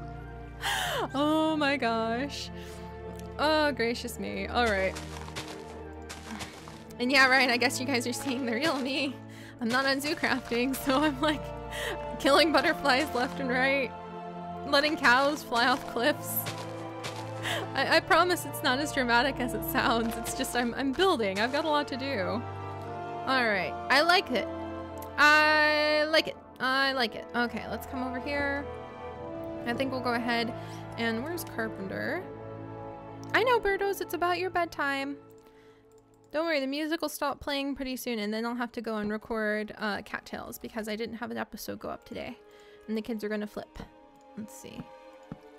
All right, there's that, and we'll make a nice little bridge that pops out right over here. There we go. And I guess we need to have like a little, I guess we need like a little gate. I think I can do a gate right here. And then we'll do a carpenter's gate. Let me play with this for a second. I will kill you all, you innocent little animals. Oh dear. No, fix that. And then, yeah, don't worry, guys. When I'm in building mode, we're building. We got building to do. I have limited amounts of time in which to do it. So sometimes I might get a little bit more aggressive than usual. That's all. All right, let's put that there. I want dirt down there. More vines down there. And then I want... Oh, hi, little pigoo. A fence piece over here. And we really want to like reiterate everywhere we build that the village is so done with like having zombies come in. They're so done with losing a lot of the villagers. Morale amongst the villagers may be really low. So we might help out like a friendly flower maiden or something whose quest would be like trying to make the villagers happy and remind them that even though things have been so tough and so difficult, there's still good in the world. Like, how many of you guys play Final Fantasy 14? Because I have constant running jokes with Chips about like, everybody's dead, everyone's dead, this guy's dead, everybody dies. This game is just so everything dies in this game, darling. Why? And that's kind of like a running joke we have, because in Final Fantasy 14 it's so like everything's dead or you need something, and it's like, okay, you need a quest item, go kill a thing to get the quest item from it. And I am always joking with Chips like that it's just the saddest, most depressing world in some ways. And so we might have a lot of sad, depressed, dead villagers and like grieving families that we'll have to hopefully make very happy.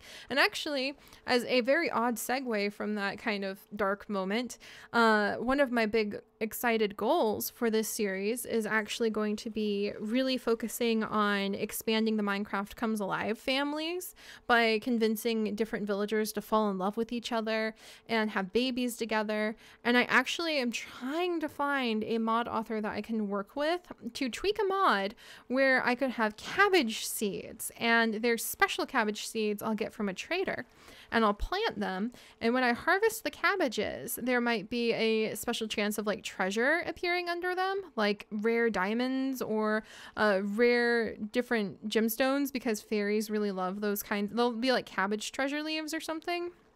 And so for these special cabbage seeds I want them to basically act like a random gift thing, where they could give me something really cool like diamonds. They could give me something really fun, sort of like if we had, I think I have the magic clover, but bear with me, stay with me on this idea. So basically with the 4-leaf clover sort of thing, you open it or you click on it or you do something with it. Maybe this is the wrong kind of clover. Yeah, I think it has to be this clover. But with the 4-leaf clover, you open it and like, look, I got some wool. This one gave me a bucket of milk. Really cool things like that. Well, with the cabbage mod, I want it to sometimes give you really rare things like diamonds, so that encourages you to like plant them.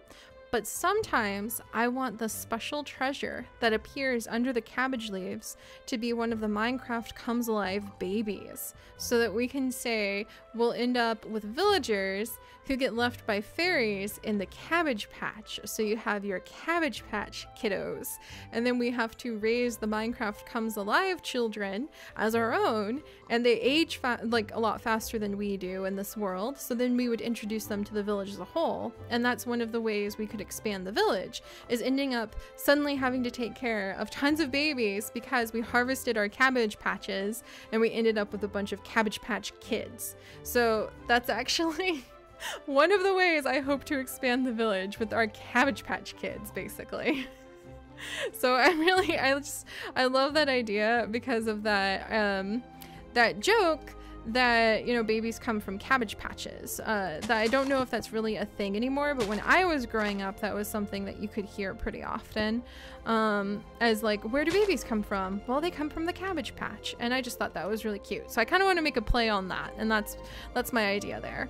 All right, so then over here, yeah, so I'm hoping I can find a way to make that work, basically. Oh, yeah, so yeah, Cabbage Patch Kids. I think it would be adorable, and it would be a great way, because I'm gonna have Chips in this world as our cookie wizard. I think that would be a really great way to kind of strike the balance with being able to like add Minecraft Comes Alive babies in the world that I'm in charge of and are my kids, quote unquote, kind of the way that like, you know, Junior and his brother, Junior and JJ, are my kids in zoo crafting. And we'll say that they age really fast because they're a different race of some kind of humanoid than we are. And so then they end up becoming adults and maybe having children of their own. And I could end up being a great-great-grandma based off of the people in the village, basically. Sour Patch Kids. I totally forgot about Sour Patch Kids. That's funny. Okay, I'm gonna put this down. I'm gonna put this down. There we go. So this will be the path to, I don't know if this is like its final design, but this will be the path to lead to the dragon guards, and it's not a very used path. And so I wonder, in fact, I think I can make a drawbridge, you guys. Give me just a second. I think I can make a drawbridge. Like, that's how ridiculously careful these villagers have become, because they have lost so many of their family members. They have lost so many of their family members to the terrible, terrible zombie invasions. Look, I just made a drawbridge. Look, look, look. Ah, it's so cool. So now there's a zombie drawbridge. So that hopefully the zombies will just like end up falling in. I'm gonna add another one. Oh, I love it. I love it. So that'll be something where you can put. Hi, darling. I know he's not watching the stream. He has no idea what we were talking about with parenting, I think. Ooh, and there's some food downstairs. Thank you, darling. Thank you! Maybe in a bit. I might put it aside for eating tomorrow, actually. I just had a huge tofurkey sandwich. Yeah, I have lots of parenting experience from being a nanny, but Chips is not interested in that nonsense. Anyway, what do you guys think about my drawbridge? I'm really, really proud about it. Really proud. See, and that means that looks pretty cool, I think, because then it'll be down most of the time, so that people, oh hey Joe, what's up? So that then the zombies won't get all of the villagers. So I think that drawbridge is a really clever idea too. Another way the villagers, between this moat and drawbridges, have gotten really serious about trying to stop trying to stop dying. There we go. All right, is that gonna work? Okay, there we go. I love it. I'm so proud. I'm so proud. Oh, thank you, Ashel. I'm so proud. So proud.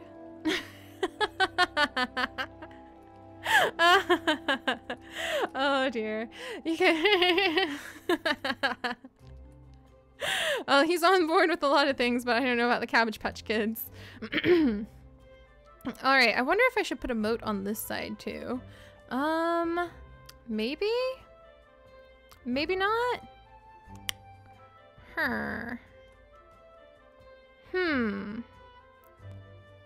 What do you guys think? I need some water. Oh my goodness. I love the moat on the back here. And let's fly up to the top. So this is what the village looks like from above. So you can see where they've gotten really paranoid about trying to protect themselves. So they've got a moat along the back. I think maybe no moat over here. And we might build up kind of like a little bit more of a defensive wall. And this will be a key spot where they're struggling with zombie invasion. But I wonder... Oh my gosh.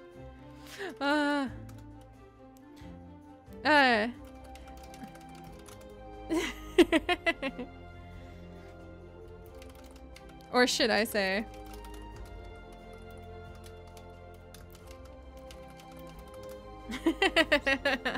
There we go. Sorry. Now you guys will know how long. No, don't giggle. Don't giggle, Seri. You're gonna give yourself the giggle fits again. Now you guys will see how long the lag is, because you'll know when I timed out for tofu to chips and gave myself a giggle fit. Oh my goodness.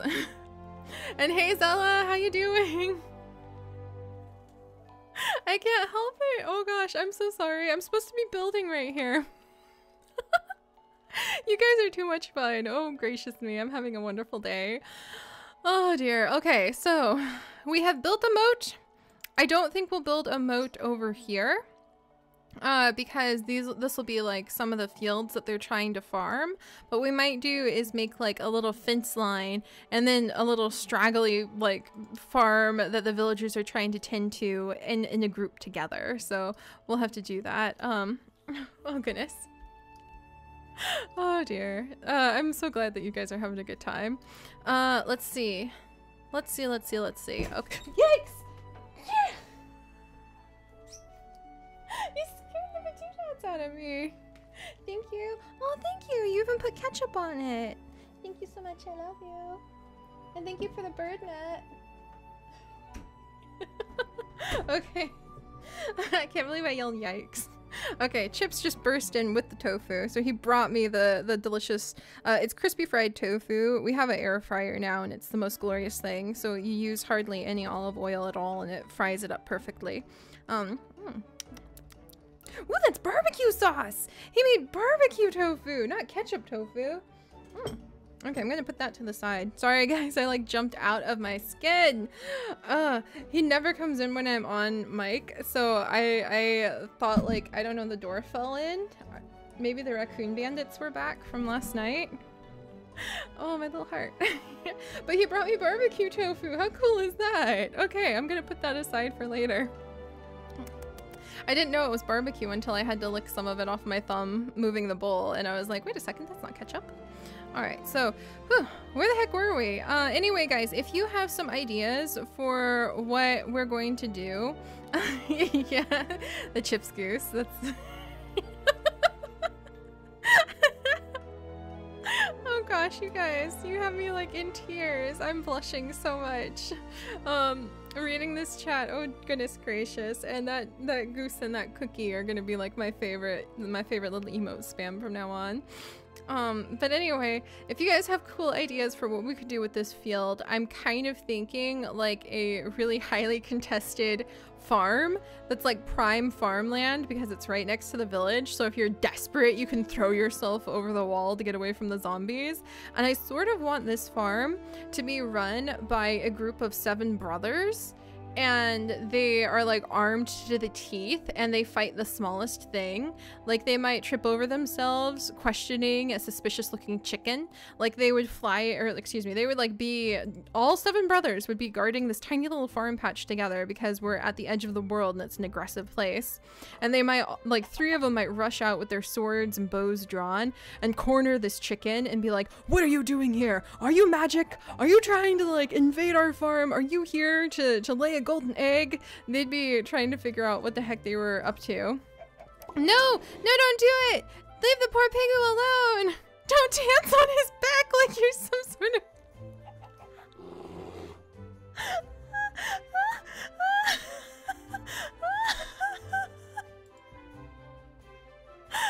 Why? Oh my gosh! Oh my gosh! Pigu, run! Run, Pigu, no!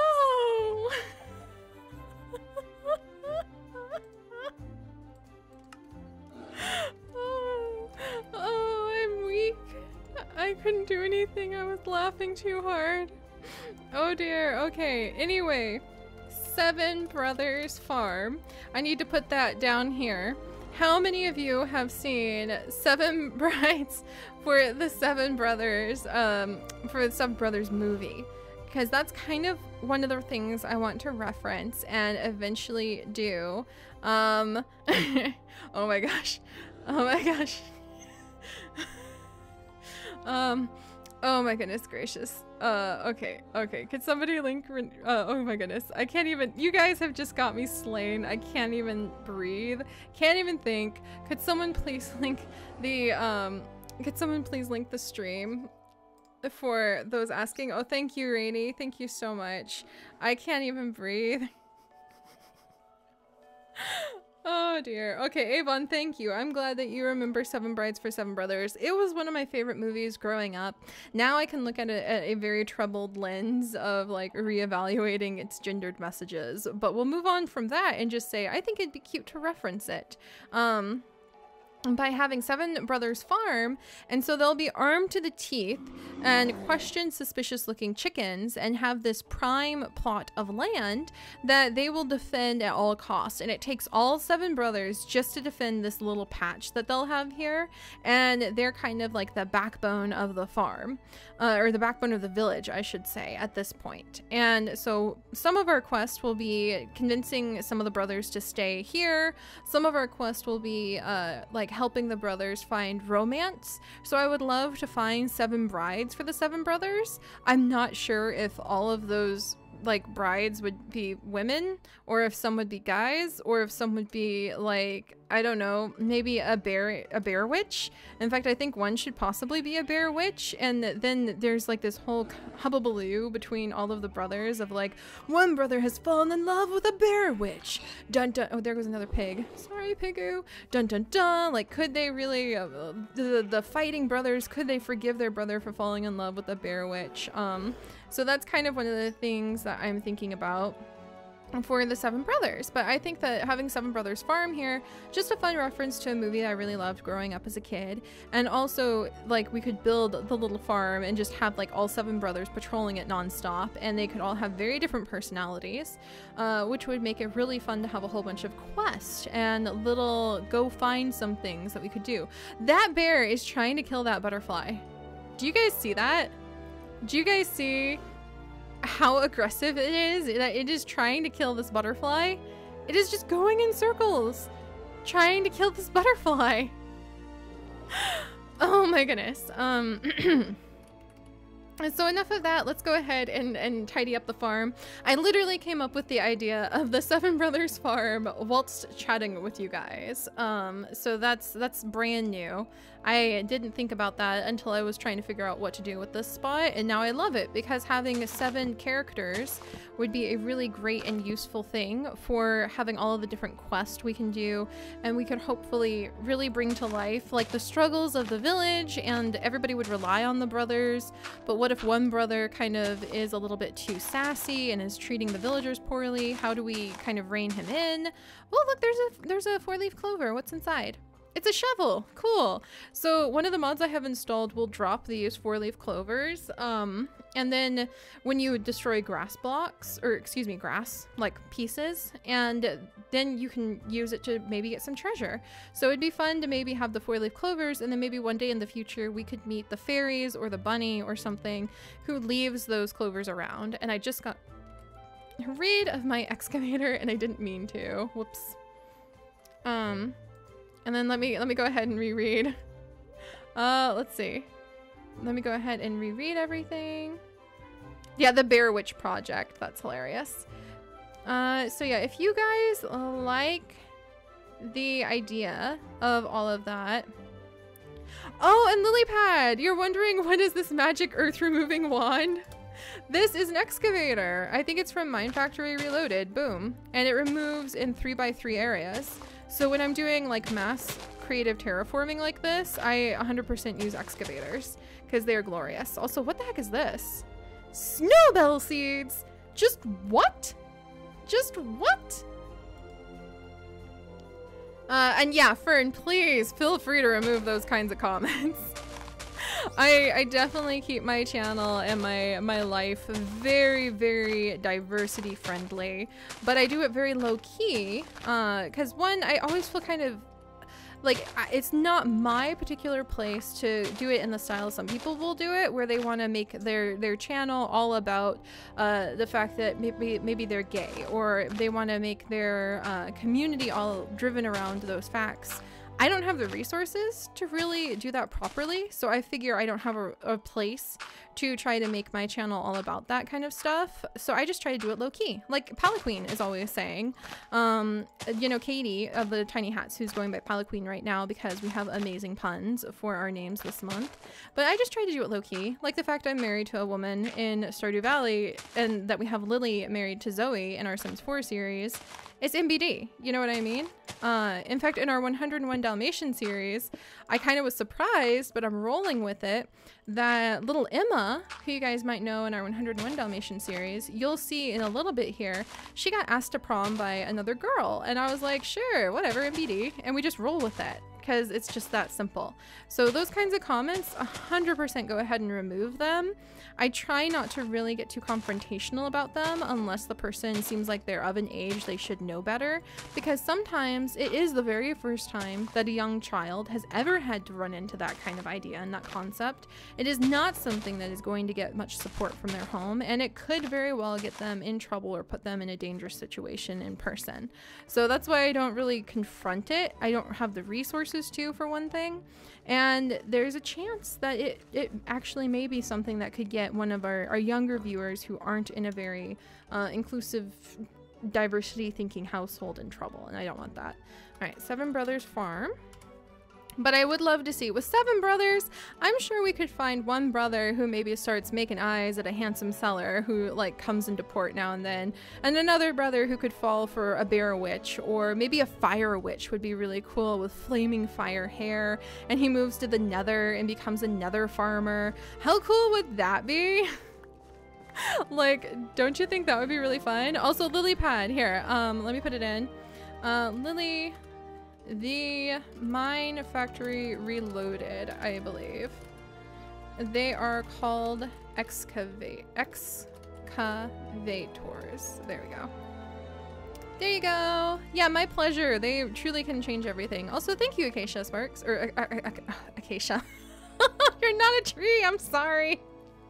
Oh, dearie me. Akia. Oh my gosh, I've got to brush up on my, my Harry Potter. And yeah, again, it's just, I feel like it's just a good thing for my community to keep that kind of stuff low key, because it should be. It doesn't have to, like, I feel like sometimes TV can make that kind of stuff way hypersexualized. It doesn't need to be.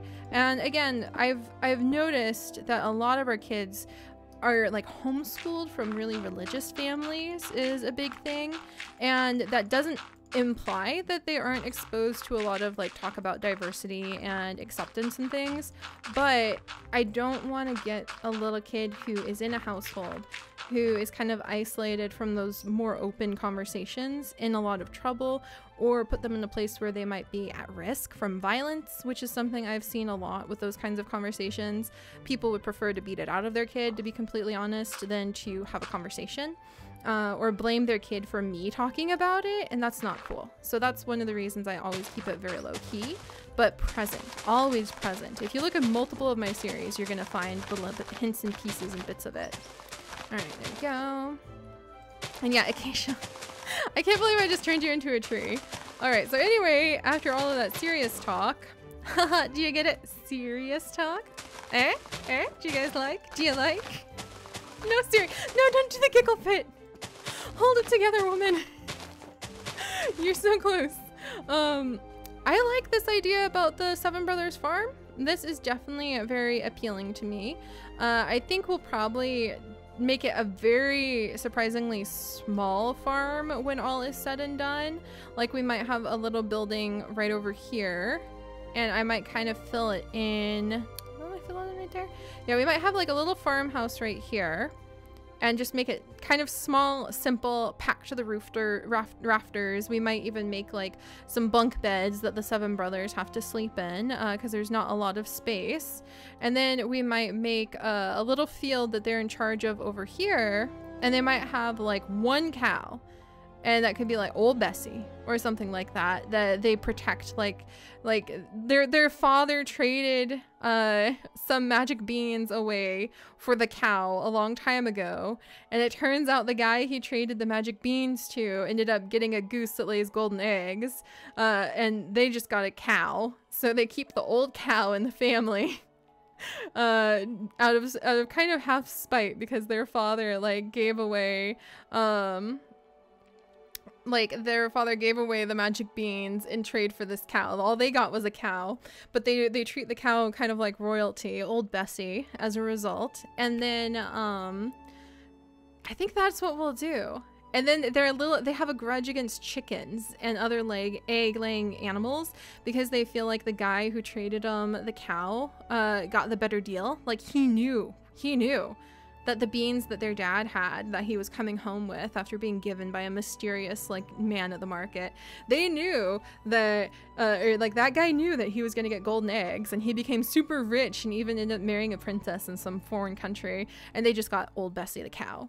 So I think that would be really fun, actually. So I'm gonna go ahead, make sure I mention old Bessie. Old Bessie traded for magic beans, except the trade will be that they got the cow and their dad gave away the magic beans that he had just been given. So they missed out, and that's why they have a grudge against chickens. because they feel like they missed the goose. They didn't get the goose or the gander, and that's why they're struggling at the edge of the world. So that's what we're gonna say about that. Let's see. Yeah, like the bear witch's cousin or something. We might tie that in somehow. All right, so thank you guys for letting me ramble about that for a minute. I hope that that'll work out really well. And I love, that's kind of what I want to do with this series, is reference a whole bunch of just kind of random fantasy stories that we're all pretty familiar with. Like when we have what do you call it? The cobbler. When we have the cobbler who makes shoes move into our village, what do you guys think about having it be a cat man? Like a race of cat people, and he's a guy, and he can have like Peter or something. We need something that's kind of like, you know, from the Puss in Boots, but he's going to make the boots, and he specializes in magic boots. And it will kind of play off of the Puss in Boots sort of thing, except we will go ahead and make it so that he makes the actual shoes, and he's a cat man, because we'll have lots and lots of fantasy races in this series. So let me go ahead and grab this. Come here, sign. I need to put down like Puss in Boots cobbler, just so I remember. Where's my wall of ideas? I just need like a wall of ideas stored somewhere. All right, we'll put it here for now. Okay.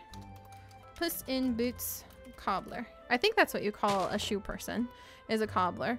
And I should add of magic boots. There we go. There we go. I think that'll work out really well. Also, I see some of those Adventure Time references over there. Oh no, that's World of Warcraft references. Pfft, that's what I get for thinking about the wrong Lich King. Let's see. All right, let me see. I'm gonna build back here for just a minute, and maybe I'll build one of these little Minecraft houses. I want it to be super simple. Should I go ahead and build a different kind of farmhouse? Should I just build the same kind of? I feel like they're slightly traditionalist, these brothers. With this farmhouse, and we have just enough time, I think, that I can get some of the farmhouse building done. All right, and then we can have like a little door right there. Let's see. Nope. There we go. Nope. There we go. And then we can have doors in here, doors in here. There we go. There we go. All right. Seri yells at blocks. 101. That's what we're doing all the time. And maybe I can put it down. What do they have over these doors? I'm just trying to mimic what the village was built like. Oh, hi, beautiful sunset. Just trying to mimic what the village was built like, because this isn't really supposed to be like super fancy, and the faster I can build, then the more we can get done, and the sooner we can actually start the series. But I'm having so much fun with you guys. Oh my gosh, just thank you again for like hanging out with me, helping me to get this done, to kind of figure out like what we're gonna do and how the series is going to roll out. And all the ideas are really fun too. Somehow having you guys here makes me come up with more creative ideas than when I am alone, for sure. Because like the 7 brothers, like old Bessie being traded to the brothers instead of away from the brothers in exchange for magic beans, those kinds of things I hadn't even thought about until we started doing this together. So thank you so much for that. All right, let's see. Let's see. And spammy name requests when it comes to like our chats, those are fine. If people just want to repeat like, please name a nicheling Fluffy, then they can. When I name the nichelings, I literally just close my eyes, open them, take a peek, and kind of grab the first name that I see, because there's so many names when we do that. It's really quite exhausting in a good way. To see all of the name suggestions, and sometimes like some of the names that people suggest are cool, but they don't fit the nicheling, and I'm like weirdly attached to the idea of trying to fit what the nicheling might actually be named like properly. If that makes any sense. Also, I think literally all, look at this, all of our villagers are dead. All of them are dead. We'll have to repopulate the village with Minecraft Comes Alive and normal villagers later. And there's a pig inside of the 7 brothers house. I don't think this house is big enough. Okay, we're actually gonna have to build the beds. So let's make the carpenter's bed so that I can have we're gonna have the carpenter's beds in here so that I can actually have the bunk beds before we do anything else. I need to have the carpenter's beds down. There we go. There we go. This is how I build bunk beds, just in case you guys were wondering too. I find them pretty fun to actually create. If you go ahead and you just carpenter, let's grab, let's see. Can I scooch you over? Or should I just do this? Let's see. Whoops. Let's do this. That decent? That's pretty decent as far as bunk beds go, I think. So now I know I need to make the house probably at least maybe one more high, or maybe we'll be like the brother. Let's see, maybe I'll make it like down like here. Okay, let's try this. I got an idea. All right, what if I make the bunk bed? Because I made a bunk bed for Blueberry, or for the girls in our zoo crafting series, and I really loved how it turned out. There we go. We could technically just make this the bunk bed and the brothers get smooshed together, but I think I'd rather make them like this high. Hang on, bunk beds. All right, there we go. And do a little ladder up the side, like so, which I think is quite charming. All right. Let me turn the, okay, you guys get like one more extra music tonight because I'm having such a great time. So I'm going to turn on one more extra music, which means we're going for about half hour longer than I planned to. No, I didn't kill the villagers actually. I truly didn't, Rainy, because you guys know how much I love the villagers in Minecraft. It's just that I didn't really go out of my way to protect them, and this world is brutal. It is not a place of mercy. If a villager can die in this series, like in this current setup of the way we've got the villages, then they totally will. Let's see, let's do this and this. I still feel like we need to do something special for like this border between the villages, like the village and the farmland. But I feel like this is prime territory because all the other farmers have to try to go down into the dark forest down here. This isn't the dark forest, but it's a dark forest, the big forest, the oakwood forest. And they have to go into the thickwood forest, which keeps growing. Like, I feel like they've been trying to fight the forest back a little bit and build farmland out here. But for some reason, the forest keeps growing back in really rapidly.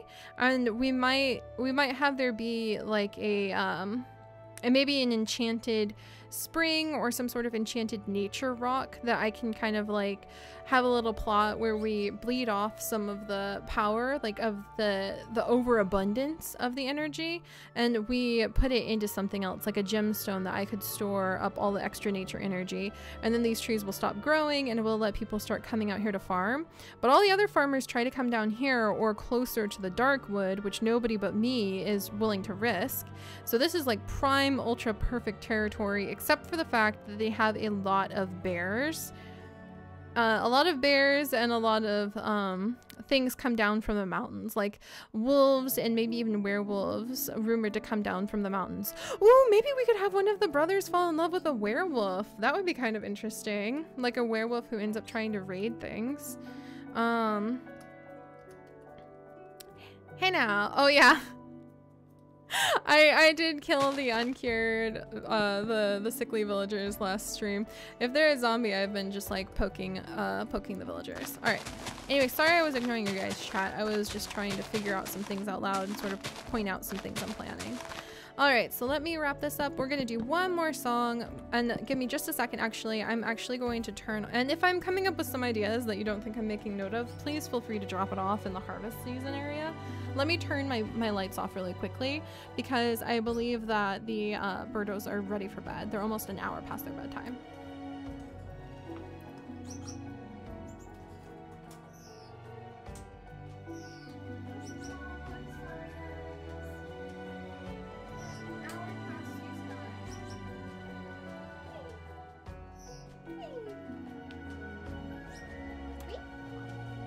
Alright, there you go, guys. Rest well. The lights are off now.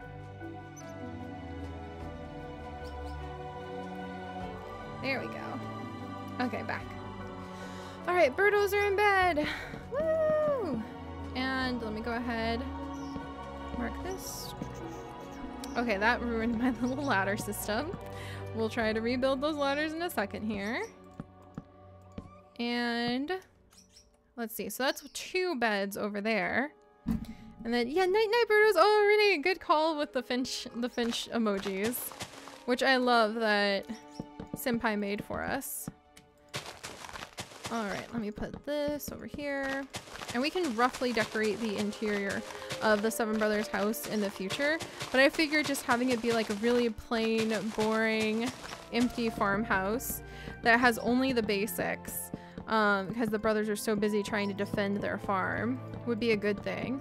And I feel like the brothers might sometimes get in a fight with the dragon guards, because they would say the dragon guards should do a better job, or that the dragon guards like don't protect the village enough because they feel like they should be all of the protection the village needs. But clearly they're just like 7 guys, not people with dragons who are going to be a lot stronger. So that might be an interesting point to build up for story conflict, would be like the dragon guards are always fighting with the 7 brothers, and they're always fighting because the dragon guards think they could do a better, or like they think they could do a better job than the dragon guards. Let's do this one, and then let me grab this piece right here for, there we go, my little ladder. And then this piece for my little bed. There we go. I like that. And then I think I can even, can I stick a ladder? Look at that. You can even shove a ladder up against the back if you're clever, guys, to make it look like the bunk bed's all connected. Oh no, can I do it over here? Let's see. Could I do that over here? What if I destroy that? And then what about right here? But when I take it away, it goes away. Okay, so I can't do that. That was worth checking out. I swear, I've learned more tricks for what I can do with with all of our awesome carpenter's block stuff, thanks to you guys playing around here on stream with me, than I have ever before. All right, what are you doing in the house, pig? All right, and let me find a sign. Let me see. Where's the sign? Here's the sign. There we go. Times a day. Pig, you're not allowed to stay in the house. And we'll do like werewolf husband. So that might be what one of the 7 brothers falls in love with. 7 brothers is a lot of brothers, so that's enough people to be able to find, like enough brothers to be able to find love everywhere. All right, so I think that there'll be like 1, 2, so there'll be bunk bed, bunk bed, bunk bed, and then bunk bed, and then 1 normal bed, maybe, yeah, we'll have like 1 normal bed and everybody fights over who just gets the empty bed. Or maybe I'll just make a whole bunch of bunk beds. We'll just put in 8 beds because sometimes maybe they have guests, so we'll have 8 bunk beds basically. And I think that'll be really fun for a little 7 brothers spot. I really love this. You guys are really helping me come up with some very creative things I would not have thought about. All right, go to bed, birdos. It smells like delicious barbecue tofu in my room right now. Can eat that as soon as, well, I might save it for tomorrow and eat it before stream tomorrow, because I'm still full. Let's see. All right, get on my bed. There we go. What color should we make the beds, you guys? You think green? I think we should go for like a dark green, for like figuring out colors for the beds. There we go. Nice. And then we just have like a wall of bunk beds, which I think will be hilarious. This is gonna be really fun, and we'll have the 7 brothers who guard the village, and it's gonna be so interesting because we'll have this huge, awesome, complex world, but I'm gonna have to remember we should unfold the world. Oh yeah, I saw that, Fern, I just saw your like comment about somebody commenting about how they go and get a new plant every time they go to the market. I saw that earlier and it absolutely tickled me. It made me happy. Let's see, there we go. Then that, maybe we'll do some of this. And then this, and then this, there we go. There we go. And I feel like the brothers would keep the windows really small because they're worried about invasion. So we'll work on the brothers farm some more in the future too. Because, there we go. There's definitely some things I want to add to it that we'll work with. Yeah, and I have a feeling they would keep the windows really, like, there'd be a few of them, but they would be pretty tiny because they'd be worried about zombies breaking in. In fact, I feel like there would be lots of complaints between some of the brothers. Maybe like a plant-loving, gentle brother would be like, there's not enough light. And the other brothers would be like, there's too much light, we're gonna die, the zombies are gonna come in. So there might be a little bit of infighting between the two groups about that, so we'll have to see. And then we'll go ahead and put this one over here. And I need to put in a little fence line the way that they built those houses because I wanted to match the village. And those auto-generated, so I'm just kind of trying to match the village versus like, this is literally just a set piece for us for our quest and things, but I really hope. What I'm kind of worried about accidentally doing when we start the series is like overloading people with too many things and too many quests and too much of this and that when I'm still trying to learn the mods. So I'm gonna try really hard just to go nice and slow. I mean, look, we have the hermit on the hill, we have dragon guards, we have quests, we're gonna have guilds, we're gonna have like the 100 caves of Tata, we're going to have the color changing cat, the hamsters, having to like work with the dark forest. There's gonna be a lot, so I'm gonna try to take it really nice and slow and also make it feel a little bit like regular Minecraft. Regular modded Minecraft sometimes, because there'll be days where we just work the entire time on the farm, taking care of our fantasy animals and taking care of like making cookies for Chips and keeping the cookie jar filled up so that way we have enough cookies when we need to get magic spells from him, that we will just go to the cookie jar and get them from him. So I feel like this series, just to cover the stuff I've talked about, is probably going to take several months. And I really love that. I'm really looking forward to that a lot, actually. Okay, let's see. Also, yay, I'm glad to hear your sleep has been better on the nights that I've streamed for some reason. Lily, that makes me happy to hear. Everybody was telling me I had guinea pig giggles and a relaxing voice earlier. Also, I saw rainbow beds, and I love that idea. Thank you. I'm turning the latency for this stream down tomorrow. You guys get to see nice HD Minecraft, but I don't know if it's worth it when Chips is also streaming in the other room, playing shoot. What is he playing right now? Which shoot? What variety of shoot the boys is he playing? Probably pub, which I actually didn't know that PUBG, its full name is Player Unknown Battlegrounds, or player, like it has a full name. I didn't know that PUBG had a full name. I thought it was just called pub, like PUBG, the whole time. And then I was looking over his shoulder the other day as the loading screen came on, and I was like, you mean it is actually called Player Unknown Battlegrounds? What? Like, I literally thought it was just called PUBG. So, or I was 100% like blown away. With his friends. Chip streams with his friends. Yeah, he doesn't stream like online. You're not gonna like suddenly turn around and it turns out Chips is actually— oh my gosh, is it that Germalkin? No, the Germalkin came back. Why? Child, I would answer your question willingly and happily if you were in a different stream. Yeah, the Shoot Boys. That's the game that he enjoys playing. The Shoot the Butts.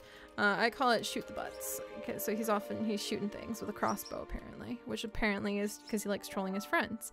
And we'll just use normal torch, I think. I wish the gerbil child would just ask me like on a meadow or something. I would happily answer them. It just feels really weird to be like, well, I don't know if that question's 100% appropriate for the environments you tend to ask me in. I know, maybe he really loves gerbils. Oh, and I think you can actually do— guys, how do you do rainbow beds? Actually, let's do like a whole bunch of different color dye. We'll do like purple dye, we'll do cyan dye, we'll do gray, maybe we'll do light blue, orange, and then I think— what are some of the other things you use? Do you use redstone? Like lapis, I think, and green. I wanna make the rainbow beds for our 7 brothers really quickly. We've done a really good job. I am so proud of us. Do you remember our moat? I can't believe that's still tonight.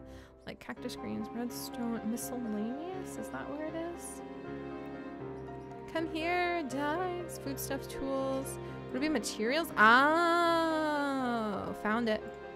All right, orange dye, magenta dye, light blue dye, dandelion yellow. Always forget the dandelion yellow. Let me go ahead and see what we are working with. Red rose, green, cactus green. I think I'll go ahead and change that one out. There we go. All right, let's see how many beds I can dye.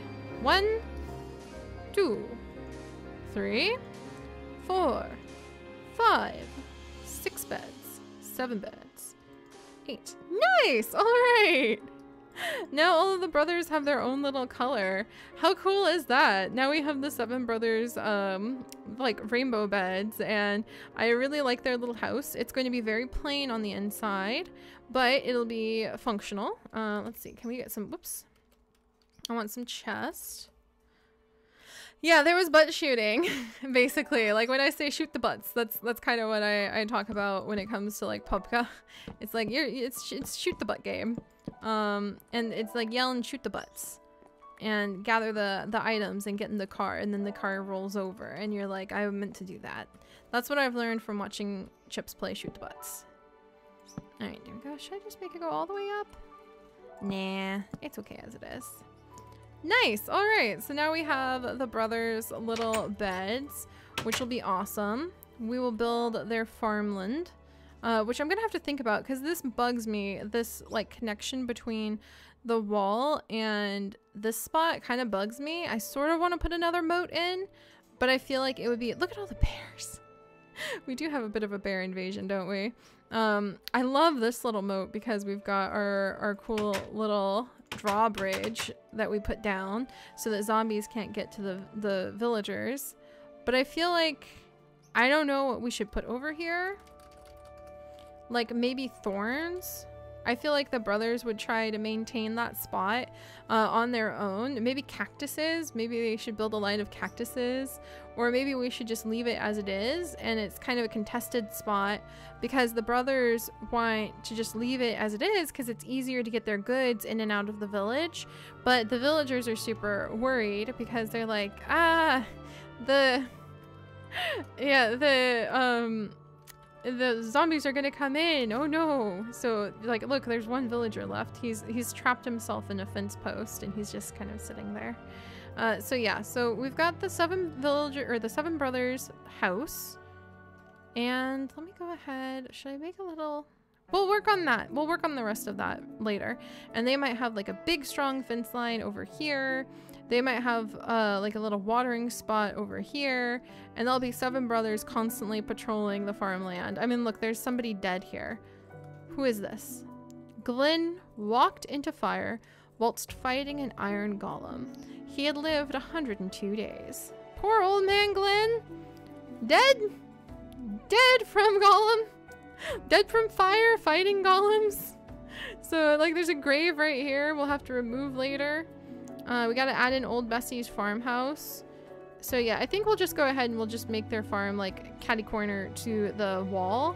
And we'll have like a little gate, but the brothers have to they had to agree to defend the gate with their lives, and the fact that the gate is here really bugs a lot of the villagers because we've made really elaborate gates to keep zombies and everything out everywhere else. Like this is the entrance over on this side from the port. Actually, if you want to come up from the trade port down there, then the entrance to the village is right up here. So that's why I bet the villagers would have a bit of a problem with the fact that the 7 brothers want access, easy access, to being able just to bring their goods in without going around and risking traversing along the edge of this forest the way that anybody else who wanted to do farming would have to. Why should the brothers be allowed access? I feel like that would be a point of fighting amongst the villagers and the brothers. But then the brothers are also defending them from things that come down from the mountains. They're the first line of defense and the only ones brave enough, beside Chips and I, to live outside. So there we go. All right. There we go. All right, guys, let me sit for a second. Look at our little village in progress. I'm very proud of what we've accomplished in just 2 days. And get a little drink of water.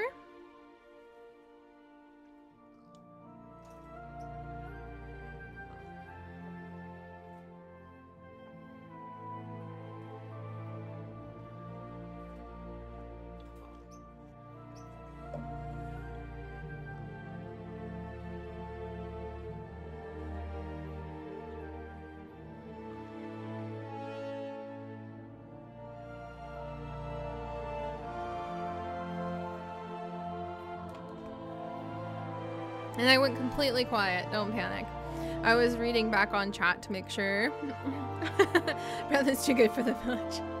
I was making sure that you guys were, yeah, the brothers are too good for the village. So, yeah, okay. There we go. There we go. There we go. All right. So that might be a good little spot for us to kind of like have a little bit of political fight with the brothers, but we'll get into that stuff later. What the heck? There's a tree that became a column. There's a whole bunch of trees that became columns that are holding the village up. Oh my gosh. These trees overgrow way too much. We'll have to come up with some sort of interesting quest, and you guys are welcome to help me come up with an idea. What the heck are you? The mystical light gray flower. I like you. But you guys can help me come up with some sort of fun little quest that would explain why there's so many trees that grow here, because we're going to come in and we are going to try to build within these trees some abandoned farmsteads that are zombie filled.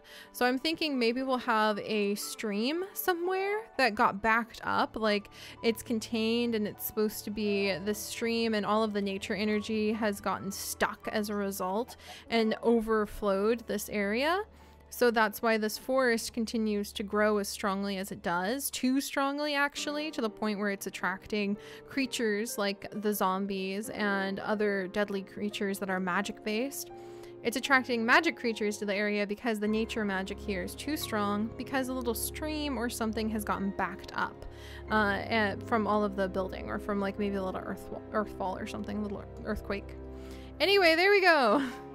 So let's go ahead and let us review what we have accomplished today, because I'm a little worn out and I went for half an hour longer than I planned to stream, and I haven't even recorded for the main channel, which is bad. Seri, you've got to pay your bills. So we've got the Seven Brothers household, which I really love. The idea of the Seven Brothers, I think that they're going to serve a really important role, and they'll have 7 different people we can do quests with then. And from their farm, we might be able to gain access. Like, they might invite us to come to their farmland to remove all of these troublesome magic flowers. They're kind of suspicious about magic. In a way, they don't really want to have a lot to do with magic. They're very traditional that way. Maybe that's one of the reasons they think that man should be able to accomplish its conquest of the edge of the world without dragons. And that's one of the problems they have with the dragon guards. That bear is chasing butterflies to try to kill, by the way, which is kind of hilarious. All right.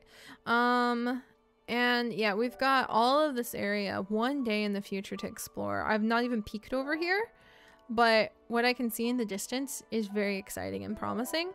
And so we can leave from the brothers' farm to kind of adventure over in this big open land. There's a couple of the, these towers actually spawn in with this awesome tower mod I have. There's even more mountainsides that we can go and adventure into, collect up the flowers, explore. What? Is that purple? Okay, tell me that's just something that's loading in. That's just a chunk that's loading in, right? That's not actually purple. Okay, it's just a chunk loading in. Oh, thank goodness. I was like, what kind of purple monstrosity poison forest is right over there? What is happening? I was so worried. Oh, goodness gracious. Chunks, you could load in, please. Don't make me panic. I don't want to overexplore before I'm on camera and we're exploring together and breeding up new chocobos for the first time. But this chunk stuff, it just concerned me. Alright, you load in. You load in like you're supposed to. That's right, mountain range. You behave yourself. None of this nonsense, you hear? Okay, it seems to be doing good. I was really worried because I would be so devastated. Oh, look at the little doongly roots. What you doing there? What you doing there, buddy? You just being a floating little dirty snowy Rudy block there? You do you. You do you. I'm tired. Alright, well, I'm glad that that wasn't a corrupted area. There's a bunch of brain coral. That's pretty cool. I was a little worried for a second. I was like, hey now, that's not gonna happen. Also, it's cracking me up that there's like family drama going on in our chat. Just write it out, those of you who are confused. People are just like having their Discord family arguments. Also, is it just me, or are these cows gonna beat up this tiger? He ran for it. He ran for it. Whew. But the bears are tough. I feel like fighting the bears. We might have to say that the bears are slightly demonic or something in this world. Because there's so many of them spawned in. I'm going to have to remove them. Like, look, there's even more of them right there. So we might bring back bear skins to the Seven Brothers and get like a lot of rewards for them. But this is going to be interesting because this is going to be a world where I might have to actually like kill some of the animals. But we're going to fight a lot more here, and we'll balance it out in the future. But anyway, we're over here. We made the Seven Brothers farm with their little house today. To recap, while there's family drama going on in chat, we also made a moat that I'm very happy with, and a little drawbridge, which I'm really proud about. I really like this, actually. I think this is a smart way to kind of protect the village from behind. And then you come up here, you go up the windy little path where we had a very serious conversation, and you come to the little house that is now done. So the little outpost. Walk into the outpost. Doesn't look like anything at all to look at. You come on down. Dun, dun, dun, dun, dun, dun, dun, dun. And we're inside the dragon cave, which we might work on next time so that we can try to get this done because it needs to look nice for the dragons. How many of you guys remember that we have the hermit on the hill way out here? With a fire that we put out, actually. But the hermit on the hill, there he is! He's over here, you guys! There he is! The hermit on the hill. We gotta come up with a really cool, we've gotta come up with a really cool little skin for him. But then we have the hermit on the hill who lives up at this pinnacle, and he will be the guild leader for fishing related quest. So we can do fun fishing related quest things. Oops. If we build a boat and we come all the way out here and we become friends with him, if we build our reputation with him over time by doing quest. So there's the hermit on the hill. And then we keep going. Da-na, da-na-na-na, da-na-na-na-na-na-na-na, all the way back home. Also, I like these big mountains behind our house. I'm thinking we might have some griffins that possibly set up a little home back here. And we might have to deal with them if I can get a griffin mob created, because that would be pretty fun. All right, we might have to try to get the phoenix too. I don't have the phoenix in zoo crafting, but we might try to get a phoenix to fly around in this particular mod. Look at these snow chickens. Hi, you cutie patooties. Little chicken butts.